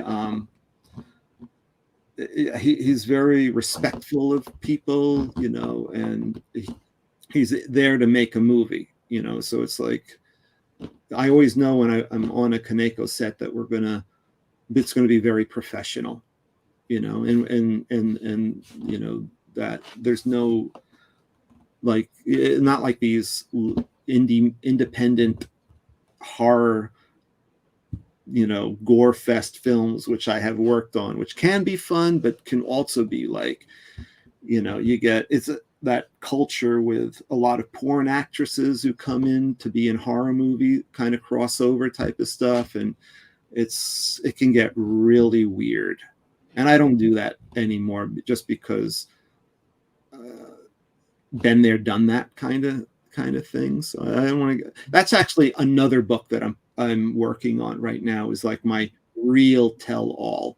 So each chapter is, because I've worked on like 50 film productions in Japan. So I'm looking to do, like, you know, one chapter is this production, not in a journal style like this, but just to say my thoughts on this and really name names and stuff like that. And, you know, because I've been also as a reporter, like, say, the whole Ju-On series, I was there for all of those, and I had a lot of fun with those, you know. So, you know, and I made a lot of friends. You know, I made friends with Shimizu, who directed all the Grudge movies, you know, when I say the Ju-On stuff, and he's a big fan of my writing. So, you know, I have good experiences, not so good experiences, awful experiences. You know, I've walked off of sets, like, I'm not dealing with this. You know, and then other sets is like, I can't get enough. I mean, Godzilla was the same way. I remember one day Omori came to visit the Godzilla set. You know, Omori from the Heisei. He walked onto the set one day and he's like, "Oh man, this is so natsukashi," if you know the word. Natsukashi means like a sense of nostalgia. We don't really have that word in English, but, and I'm like, I was still like really high on my Godzilla experience at that time. And I was like, how could you not want to still be involved with Godzilla, you know? And now I'm like, you know, like when Shin Godzilla came up, you know, that was like the first Godzilla film here since, you know, Final Wars. Mm-hmm. I'm like, they were like advertising We Want Runners. I'm like, I'm not doing it. And now I know how Omori feels, you know, like, I love Godzilla, but, you know, I kind of, that was why my involvement got kind of less and less. You know, like GMK was a very special production for me because of the incredible access that I had, you know. And the same thing with the next two, you know, with Mechagodzilla, what do they call it? Mechagodzilla 2, 3, 4? 2. The Kiryu one. Godzilla against Mechagodzilla. Yeah, when they wheeled that poster out, you know, and I'm like, against? What are they leaning against each other? I mean, I guess they got tired of using verses. Yeah. All right. You know, whatever, you know, fine. But, you know, that production was really good. I was there. I didn't have the same kind of relationship with Tezuka that I do with Kaneko, even though, you know, very friendly with Tezuka and stuff. But so I wouldn't get on the location bus with them. I would only be on the live action set when they were actually shooting in the studio. So when, like, Yumiko Shaku is like climbing around the thing, and the very ending, or when they had the big whatchamacallit, command center scenes and stuff like that. And oh yeah, the very ending, I got these great shots. You know, they're at the ending and they're saluting at the Mechagodzilla. That was really fun because that was like they had just finished Studio 7. So it was one of the first things shot. And they rebuilt Toho, say, from the mid 2000s. Then they took out the big pool and they put up 2 big studios there. So the studios really changed even since, you know, 20 years ago. But yeah, that was really fun that day. So you got like Shaku and the other guy, Takuma Shin, and then the little girl on that. That girl was so weird. You know, the one with the sleeping plants. Oh yeah. Okay, I gotta tell you what I did. Like, they got all these plants, the sleeping plants. So I'm on they got this box with a bunch of them, and I'm like touching them, closing them up. And one of the prop people comes, no, what the hell are you doing? Those things take hours to unfold. Oh no. Because I had a bunch of them in case like they shut, and then she's walking around, with them. I'm like, oh, I like put like half of them to sleep by, like they'd all like, oh cool, you've done that, you go to a plant shop and it's like no one's looking, I'm touching all of these things. So but she was like, she would do this thing, like I would talk to her, she would never talk to me, she'd just go like this, she just salute. Oh, wow. I salute all the time. So I got this great photo of the two of us at the wrap party with her mom took this photo of the two of us like saluting, because that's the only thing I remember her by, is like always saluting. So how are you today? What, how's you doing? And I'm gonna greet everyone like that now. Like, hey, how's it going? Takuma Shin, the male lead in that, I guess, like her dad, I haven't watched that one in a while. He was teaching her the whole time how to salute properly, how to salute. Yeah, I don't get into any of those sets in my book because I felt, originally when I wanted to do this book, I was going to do all my Godzilla sets, but I kind of felt that it got a little repetitious, but I have great stories from those other ones. And Takuma Shin, what was he in 85? Also, he was in 85. I believe so. Yeah, he was. But he's like, yeah, Norman, let's do our interview. I'm ready to do our interview. Okay, let's go do our interview. And he's like, okay, ask me anything. I'm like, okay. So I ask a question like, other than, tell me about your acting history. Like, do you do, theater work? I hate theater. But it was, I guess my point is, any question I answered, he answered in the fewest words possible. Like, it was like, there's nothing here. He's like giving me nothing, like I hate that. No, I just go to the set and I act. It's like, oh my God, this guy's like giving me nothing. And he doesn't even notice. Okay, what's your next question? These are great. I'm like, man, okay. So then they had like a month later, some other guys were coming to interview him for some magazines, and the PR guy goes, Norman, you gotta join in with these guys because we want Takuma to think that it's like he's getting a lot of press attention. So please join. I'm like, I don't have anything. That the last interview was a disaster. I don't want to do it. They're like, please, you got to be involved. Okay, I'll go. So I had like a little notepad, and I still have the notepad. Like as he's like answering these questions, I'm just scribbling lines, like not even, it just looked like I'm doing something, but it was only two other guys, and they were like these super otaku guys, and they're asking all these like really like, in this Godzilla movie, when this happens and this happens and this, and then the Super X comes out and this, and Takuma just goes to, who are you guys? And they go, we're Japanese otaku fans. I'm like, oh man, this interview can't end soon enough. It was like the most embarrassing thing. Very sweet guy. But I want to say like the opposite end of that is like Yumiko Shaku, who's the co-star in that. Man, you ask her one question like me, talks for like 15 minutes, that's always like, she was like the greatest interview because, yeah, you can tell, I guess people who have done a lot of interviews, they know the type of questions they're going to be, asked, and I started off as an interviewer, and then I've listened to, lots of answers. And, I think also my questions, like talking about my film, Bringing Godzilla Down to Size, that my experience on the Godzilla set really helped that film because I knew how to cut through the usual, like, oh, what's it like being on the set? I mean, that's not a question that you ask the people because they're going to be like, well, I don't know. It's where I work. That's good, I guess. Like, yeah, it's cool. If you know what I mean, so, like with Satsuma, because, I mean, I've hung out with Satsuma a bunch of times. he never remembers my name. I barely think he remembers me. I don't know how many times it's just been like me, him, and another guy having dinner, but it's just, if you know Satsuma, I mean, he's like not from planet Earth, he's a very interesting guy. I think I have a great bit in my book with Satsuma, but when we were doing his interview at Wakas's place for, Bringing Godzilla Down to Size, it's like, I gotta get through to this guy, and I then started talking about my suit wearing experience. And he's like, oh, you get it. You understand.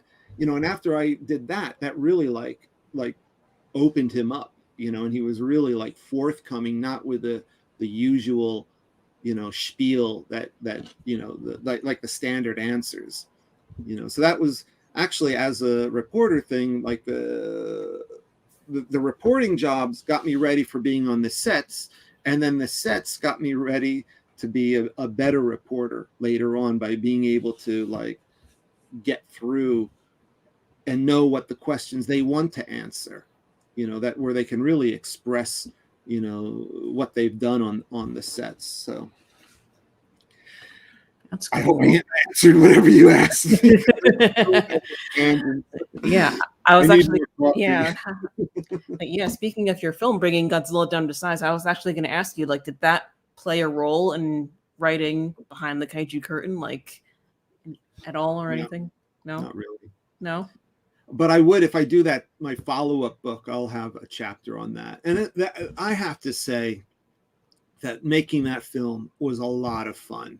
I mean, there's another thing where like every day was an adventure. Ed and Steve came out, even though they didn't really have to be out here. They wanted to be on hand. And we just had like a blast. Every day was like cool, working with these people. And my Hiro Takaoka, my DP on that, was just fantastic, creative guy. Like we had Hiroshi Koizumi, and we had Shoke, the special effects director, Nakano, and Tsuchiya, the actor Tsuchiya. We had all three of them. We rented a community center because it was like cheap, so we had this like stage, like where you do it like a school play kind of stage, like in Charlie Brown Christmas, and when Linus gets up and talks, so it was like that kind of a setup. And we came in, I'm like, man, this place is so boring looking. What are we going to do? And Hiro just really shot all three of them in different spots. And if you ever watch it again and you look at Nakano, he looks like he's in this weird kind of sci-fi thing. It's actually behind the curtain. Like Hiro's like, let's just put him on a chair and shoot right here. And it's like, holy crap, this is like, I would never have thought to shoot behind the curtains. It just looks really cool. So we managed to, like, that's every day was that kind of a challenge, I mean, you work with film, and I mean, I love filmmaking. I mean, you plan as much as you can, but everything is just a fake. It's not real until you're actually on the set, and you're making, like, you got to make decisions quickly, and you've got to like make sure everyone's like doing their job, and there aren't any fights. I don't mean by fights, but I mean people like getting upset, and we really had a good thing going on that set. That was, I'd say that could even be my most fun shooting. I mean, it was one, even like Steve still gets all sentimental about that. Just, let's stop talking about that, Steve. Yeah, it was great. And we've actually been talking about doing a follow-up film, but that hasn't really gone in any kind of direction that I've been happy with, or that we can actually come together on. I'm not saying it won't happen, but it's, I mean, it's like a different world now, that we made that. I mean, I don't know if we were trying to get it, or Criterion was trying to get it for the set that's behind you. And we were going to because it looks bad on a big screen TV because of how it was mastered. It doesn't look as good as it should look. It was good. It looked good for the time, but when you throw them up on these 55-inch, 65-inch TVs, it doesn't look so good anymore. So we shot it at 720p. So, but it was mastered as, I guess, 480, for SD. So we'd have to re-render a lot of stuff on the thing. But I had a lot of issues. Like Toho was their usual annoying self about, yeah, sure, you can put it on. Oh, no, wait, you can't put it on. Yeah, you can put it on. Oh, no, wait. No, yes, no, no, yes, no. And it was really like no one, like Criterion's like, we got to put the set out. We can't, we're not getting anywhere with this thing. And the thing about it that really annoys me, and I haven't really talked about it publicly, and I'm going to talk about it publicly now, is that Toho claimed ownership of the film. When Classic Media, I guess, was absorbed into Spielberg's company. Mm-hmm. DreamWorks. So it got absorbed. It's now like Classic Media DreamWorks or something like that. So that they bought them, they bought their catalog and everything. And then Toho's like, well, we own the film. And then they were like, okay, you own the film. Classic didn't care. Classic Media didn't care. So for years, I've been getting requests to show the film at film festivals. I was invited to a big Italian film festival. They were doing a thing on Japanese special effect films. They wanted to show my film there, and they wanted to invite me out. Toho wouldn't even respond to their requests about the film. So I lost a trip to Italy on that. And then when this thing came about, Toho was like, well, we actually don't know if we do own the rights to the film. I'm like, oh, you gotta be kidding. Make up your mind. Is the right person on your show now, Kim? So they're actually, we don't know if we own it. And I'm like, what the, and they're like, well, what we want you to do is we want you to contact DreamWorks to ask them if they've given us the rights to this film. I'm like, you want me to ask them if you own the film? Well, are you crazy? And I had an email from DreamWorks from when I was trying to get this Italian film festival going on, which was, DreamWorks has no claim over this film. Like, do not bother us again. I sent them that. I'm like, look, they said that, and it wasn't like legal enough for them. They want it all in writing. And I'm like, screw it. I own the movie. And when I say I own the movie, I do not own the clips. I don't own the Toho clips. That is Toho's property, so, but I own all the footage. So, and one thing I'm doing right now, I've been working with Higuchi and Miike, the art director, on these things that, Inoue, who was like who died like 8 years ago, and the guy in the old timer guys and the water tank scene in the thing. Miike, I mean, he's like, they all worship Inoue, who's one of the amazing. We wouldn't have what we have in the kaiju genre, in terms of miniature quality and stuff. I mean, this guy was the guy that really was very demanding, and he really elevated the quality of the miniature effects. But Miike's been trying to show those scenes with the water tank in the interview with him, and Toho's been very, been refusing. I reclaimed footage, and I recently sent him all the 720p's, and they're right now, Higuchi and his people are re-editing it. So that footage, at least that footage, will live on. Next year, there's a big, Miike sent me a bunch of chirashi. Do I have that right here? No, I do. He just sent me a bunch of stuff about that. So they're going to do, like, for 3 or 4 months. They're actually showing my film, the clip right now somewhere. They're doing a retrospective of Inoue's work somewhere in Nagoya or something like that, too far out for me to go to. So I allowed them to show that scene there because there's no Toho clips in those things. So I sent them all the raw footage a couple weeks ago, and Mika is like thrilled with this. So they're going to re-edit that. And so in a way, I mean, the film is still living on, no thanks to, you know, the copyright holder of this stuff. But I regret not being able to at least doing an up conversion, you know, of the film for the Criterion set, because as everyone has bitched, that thing is lacking in the extras department, especially when you compare it to the Arrow video. Though I listened to your podcast on Gamma 3 with I forgot the name of the thing. Monster Island Film Vault. Yeah. And you only have the small box set, right? Yeah, just the Showa box set, which is over there. Right. It's off camera, but it's over there. Okay. Yeah, I got the box set because they used some of my Fangoria stories without permission. Oh, that's not cool. Yeah. Well, I had a big to-do with the editor of Fangoria.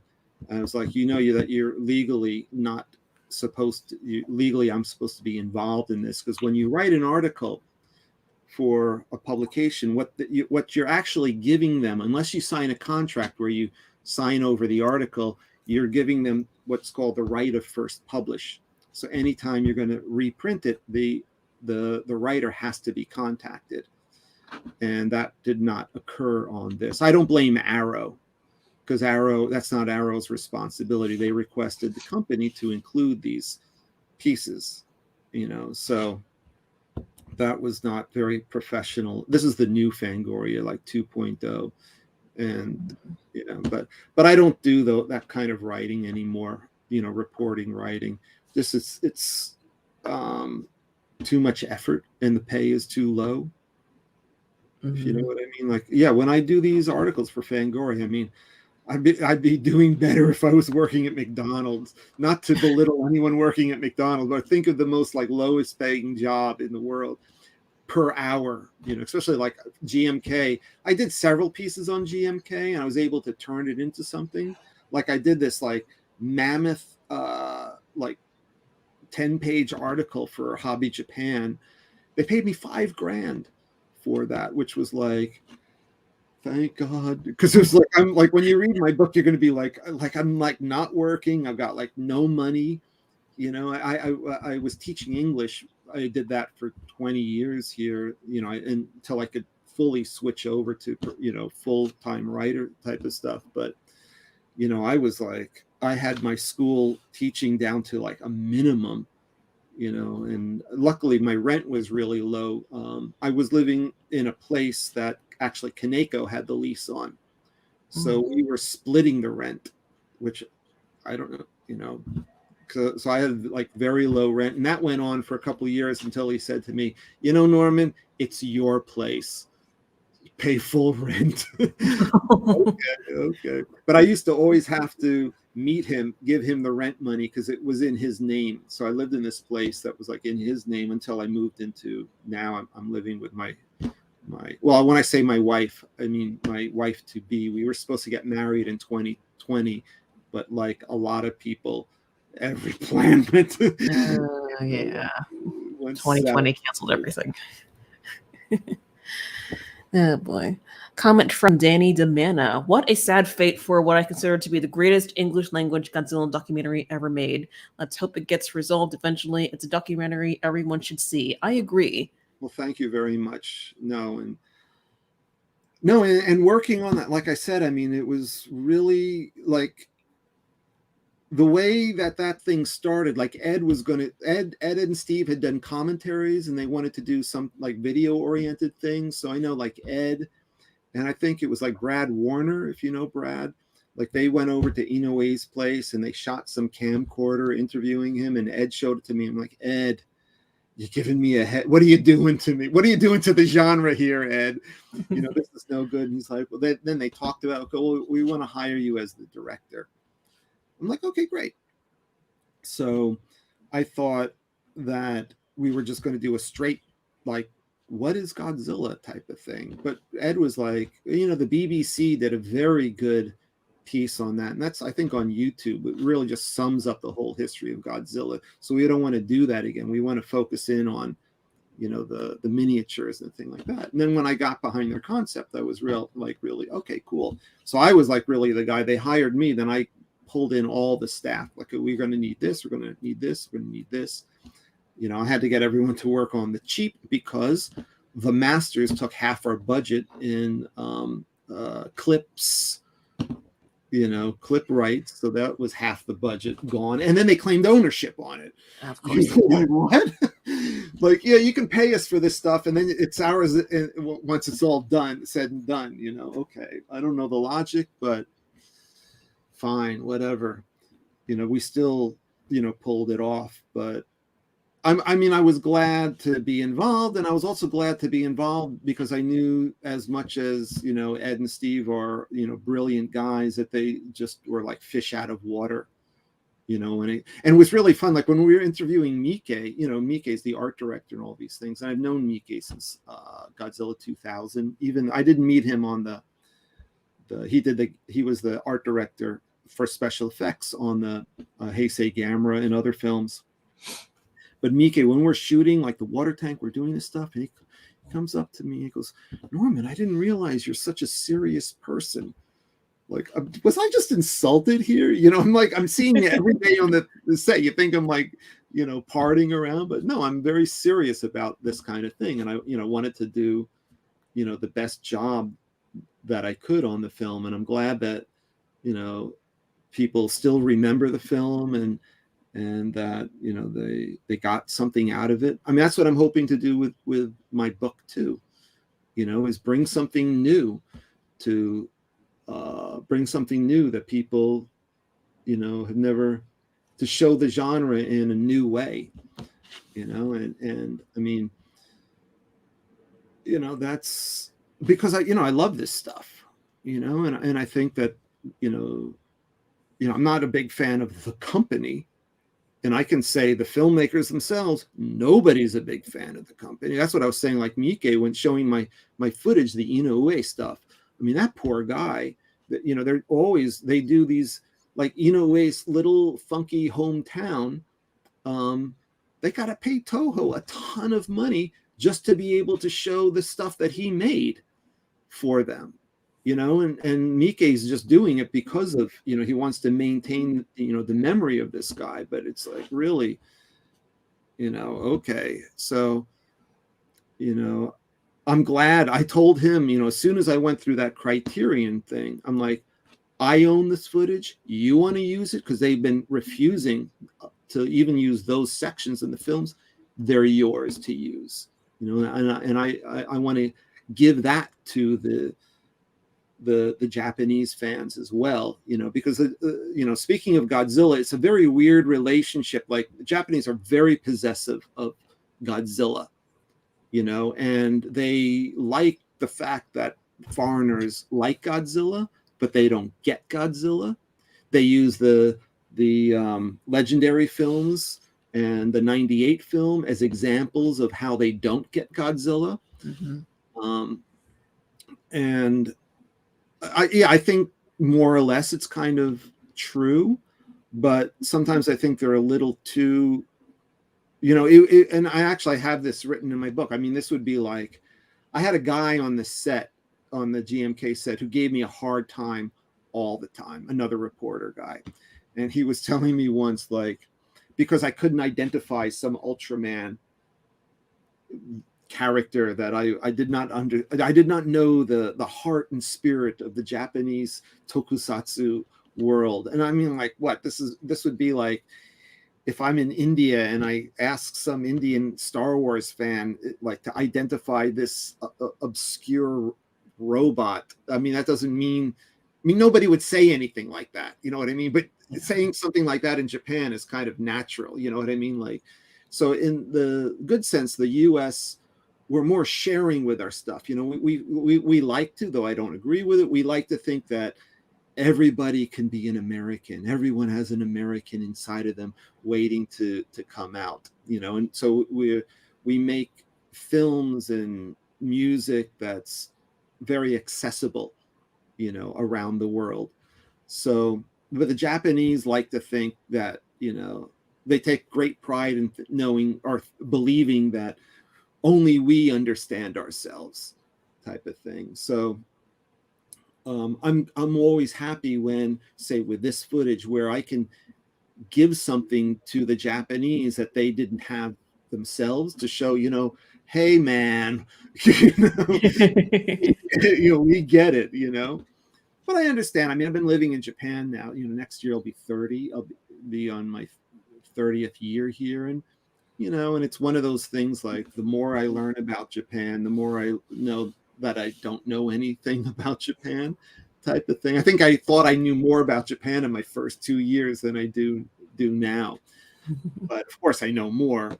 And that's another thing I think that helped the film was, you know, one, I said, like, my experience on the set, you know, I knew a lot of the people, you know, from the sets, you know, Wakasa and other people, you know, when Tom Kitagawa, when we were interviewing him, remember that day when we were doing this and stuff, you know, and then it get real excited. And yeah, I have to say, like, that, the three of them coming down, you know, the road and acting out like their parts, you know, the suits without the suits, that's in the documentary. That was like, I didn't tell Ed, I didn't tell Steve, that was my plan to get that. And I had to really work with those guys through the interview to get them opened up to wanting to do that, because they can get, if you don't approach those guys correctly, they can become very standoffish, you know. If you don't know how to talk to, you know, Nakajima's pretty open, Satsuma's a weirdo, and I mean that in a good way. He's a charming weirdo, and Tom is pretty just a regular guy and stuff. But even Tom, like, you know, when you read my book, he's only in it like G2000 and Mega Giras, if he's even mentioned in Mega Giras. And it wasn't until after the book and the instance in the book that I had a good relationship with him. You know, then I became like his English teacher on the set. I would bring him like new phrases every day. And I gave him the nickname of Tom. You know, people call him Tom Kitagawa. So we had a really good time. And so that really helped, you know, the documentary, you know, that kind of thing. So yeah, like, what was Satsuma? Like, he's done other ones. They did a European thing, and they're like stomping on paper mache buildings to show how they did. I find that very disrespectful. You know, I don't know. So, you know, I mean, I'm just going off here, but I'm just saying, like, the thing is with these people is you have to come across as knowledgeable, but if you come across as like geeky otaku, it also turns them off. You know, and you have to be a little, show them that you respect them as filmmakers, not as like kaiju filmmakers, if that makes any kind of sense. Mm-hmm. You know, once you establish that with these people, also you're trying to get to the heart of the challenges that they, you know, encountered, not just like, what was it like wearing the Godzilla suit? You know, what was it like working on this production? You know, that's the thing that they want to be considered filmmakers, you know, not just like in this like little tight small genre. So once they get a feeling that you respect them as a filmmaker, you know, then they get much more open and much more willing to share the good stories. Awesome. All right, we got one last question from Raf and Shema. What are your thoughts on George Romero's non-dead films like Martin, Creepshow, The Crazies, Amusement Park, etc.? Yeah, I love all of them. And actually, Amusement Park is playing in Japan now, and I'm involved with what they call the George A. Romero Foundation. So I kind of head I'm what's known as an ambassador. So I head it's just like me and my wife. we run Garf Japan, and so we've been doing a lot of like PR work for amusement park. I wrote 3 articles for the booklet, and I just actually worked on a Romero book that just came out. And the film's been really well received in Japan, which I told everybody, like that. I think sometimes like the Romero fans don't really take Japan that seriously, but I'm like, you people don't realize, like, say amusement park. I don't know if you know the film. It was kind of like a quote unquote lost movie of his. It was really like a PSA that he shot in '73 about ageism. So I knew right away. I mean, if you're going to talk about ageism, Japan is the ageism. I don't mean ageism, but Japan is the country with an aging problem. And Japan eventually, like old people, my generation, are going to be the burden on society, which is coming up. That's why our taxes are really increasing. Like when I moved to Japan, sales tax was 3.5%. Now it's 10%, and they're anticipating it going up to like 15 and 20%, over the next 20, 30 years. So because of a lack of young workers. But of all the like amusement park, played a couple film festivals in America and then went straight to Shudder. If you know the streaming service, it went straight to Shudder. Japan has been playing. It was held over in Tokyo. Now it's playing in Osaka. Yokohama is coming up next week, and it's really been like, I mean, we're not talking, the next Matrix 4 type of thing like that, but I mean, it's done pretty good business here, surprisingly. It's like Romero fans take this place seriously, and I mean, even like right here, I've written a lot of books on Romero, but I did this one. See, there's my name on the top. I did this thing. And I mean, Japan's a place where I designed like this whole book, but I did this like wacky, crazy. This is like, I took like frames and I analyzed stuff, like that's in the background of everything. And I went through, when this book came out at the end of 2019, people were like, I have never seen anything as insane as this book. But it's like, that's the thing, as you know, I guess, if you do know or don't know, like Japanese are really into minutia, and if you've seen Godzilla books, I mean, you know what I mean? Like the tiny photos and little things like this. We don't have anything like that in the US. And and again, speaking in the Romero world, to be able to outdo the Japanese with in their own territory is something I take great pride in. It's fun to whether it's like, showing them that some foreigners do get Godzilla, and they can contribute, to the legacy, of the genre, is something that I'm happy to do.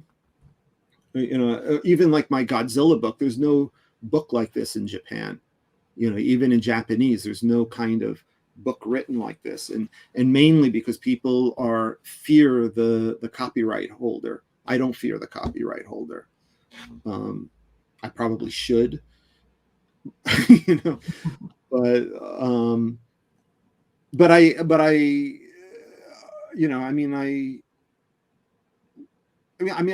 like Toho films, and I don't really get work from them, like subtitle work. I wish I did. I have to tell you, I really wanted the Shin Godzilla subtitles before I saw the movie. Mm-hmm. And I was at the wrap party for Attack on Titan. So I was over at Toho and I was at the wrap party. I drank a bunch of beer. I was really drunk, and Higuchi's over there. I'm like, Higuchi, I gotta talk to you. Oh, I wanted the subtitle job for Attack on Titan. I'm like, subtitles, this guy.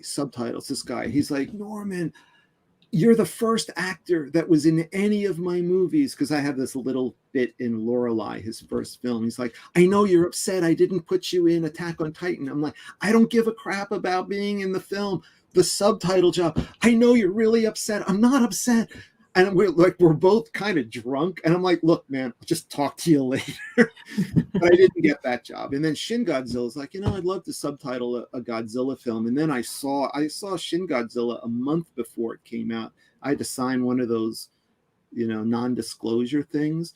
And I'm like, thank God I didn't get this job, because this is like a nightmare film. And generally in subtitling, it doesn't really matter how much dialogue there is. Like the pay is all the same. So I can go from a film with like 500 lines to 2,000 lines, and the pay is basically the same.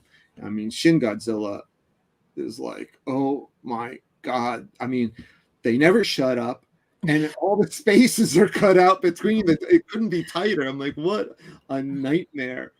What a nightmare. I'm like, thank God I didn't get that job. But I would really like to, like Godzilla 85, I got the Blu-ray of that, and they were advertising like, oh, new subtitles. They're the worst subtitles I ever saw in my life. Oh. But anyway, I'm going off on tangents here. But yes, I mean, I love all of the Martin Creepshow Crazies Amusement Park. I love all of them. I love Romero's 70s stuff. So like with Martin and Crazies were great. Creepshow is another.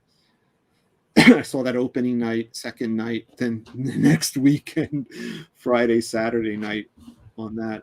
I love all of them. I mean, Romero's the man. I miss him dearly. He was a humanitarian. He was pro-people,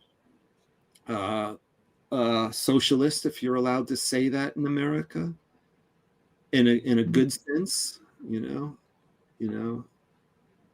So no, I mean, he always had a pro people approach to things, anti-corporation, anti-imperialism. So no, I mean, he was like a real.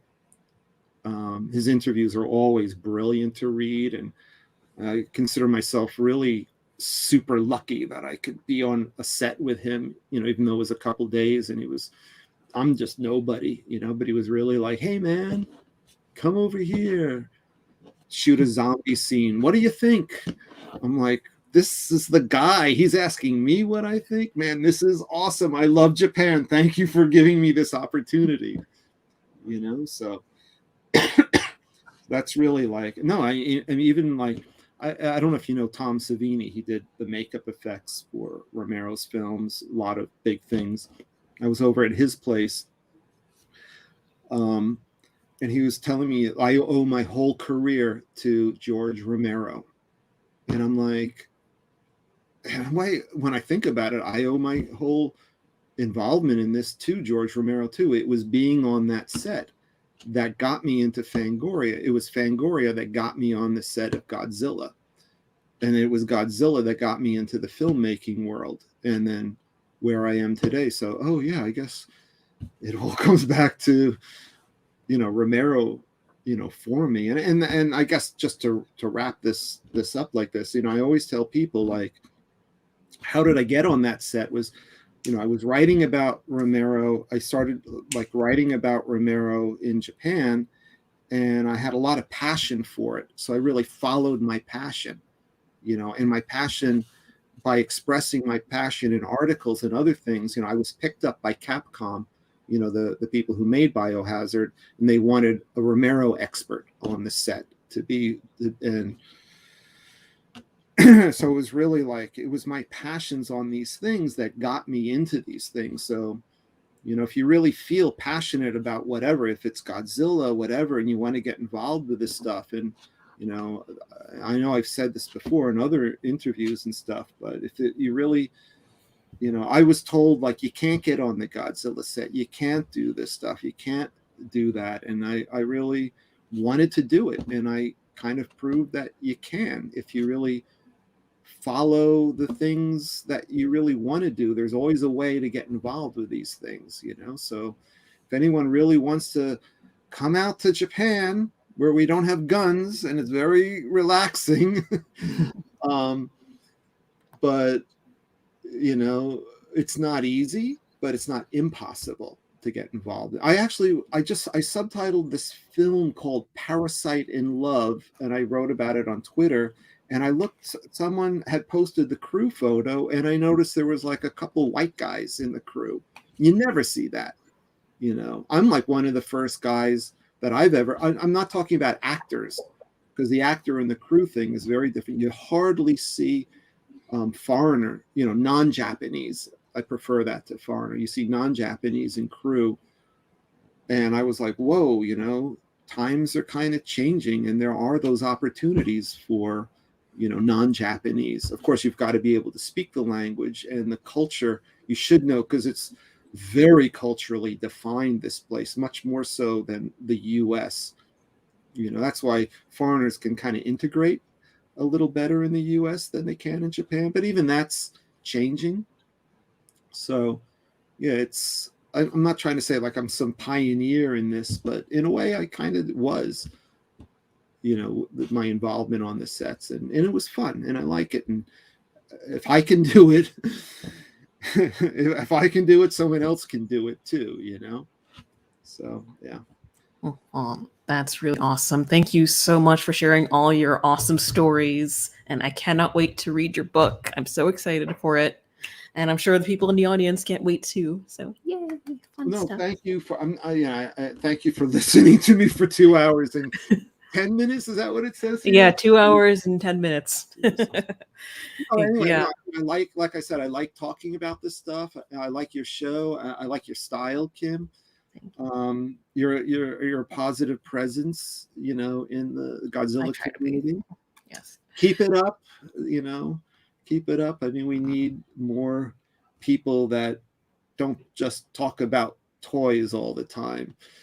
So even though toys are cool for the most part, but you know what I mean. Like, I mean, I'm part of like I'm not like a toy guy, so I get a little frustrated when I see so many people, like, you know, focusing mainly on the toys. But I mean, that's people's option, you know, what they're into. I'm into the films, and I'm into the production ends of things. But no, and I like the variety, and I like the humanity on your show when you bring people in and you just talk about love of Godzilla and kaiju and stuff like that. So that's very relaxing to watch and listen to your interviews like that. And I don't know if everyone's like talks endlessly like myself, but I have to share this one thing. I put this on Twitter because I got it right here. This thing. Did you see this thing? I put it on Twitter. This is from Final Wars. Oh, I might have missed that. No, I put this photo. I was on one of my last days on Final Wars, and one of the art directors said to me, "Norman needs a souvenir. Norman, what do you want?" And I'm like poking around all this stuff. Some of it's too big to bring home. And I was like, oh man, this is kind of cool. You know, it was like in Mysterians. I can't figure out where this might have been in Final Wars, but as a model. So now the other day, put it over here. But I popped one of these things off of those. This is like another one. This was on those big ships, you know, that are in Final Wars. I popped this thing off because they were throwing out the ship. I'm like, well, I'm taking this thing. I have a bunch of stuff like that. And I was just at Kyoto, and I check this out. My Kyoto Tower. I got this for 300 yen, which is like $3. But check this out. Are you ready to have your mind blown? See, it says Kyoto Tower. Uh-huh. Here we go. Here we go. Come on. What the hell? There we go. Can you see it lighting up orange? Very nice. Yeah, so I went up there and I put that on Twitter, was finding for more of the gargantuas. They did 2 Kyoto establishing shots, and I found the exact camera position. So cool. And it only cost me like $9 to get up there to be able to figure. That's my contribution to the kaiju community. So, anyway, I like your contribution to the kaiju community. So yeah, keep going. And you know, if you ever want to have me on again, if you can stand listening to my endless stories, you know, and really, I mean, thank you. I'm looking forward to you reading the book and other people reading the book and hearing feedback. And, you know, even if you don't like it, or there are things, you know, that I don't have an issue with, negative comments or anything like that. You know, I mean, I don't, you know, it's, I mean, the world is different for everybody, you know? So, Yeah, you know, it's crazy. Well, thank sometimes I'm you. surprising everyone feel like I feel, but you know, that's never going to happen. So, Well, thank you again for coming on to my show. It's been an honor and a pleasure, my good sir. And to you watching at home, thank you so much for taking 2 hours out of your day to hang out with me and my lovely guest. Be sure to subscribe to my channel if you haven't already. Like the stream if you had a good time with us here today. And and I I will hold see my book up. you. Is this what I'm supposed to Yes, do? buy the book. Buy And I give Norman's you the book. The link is preview. down I in the give you the description. preview, and you Buy can. his book. There you go. Thank you very much, Kim. Thank you. All right, guys. I will see you next time. Bye.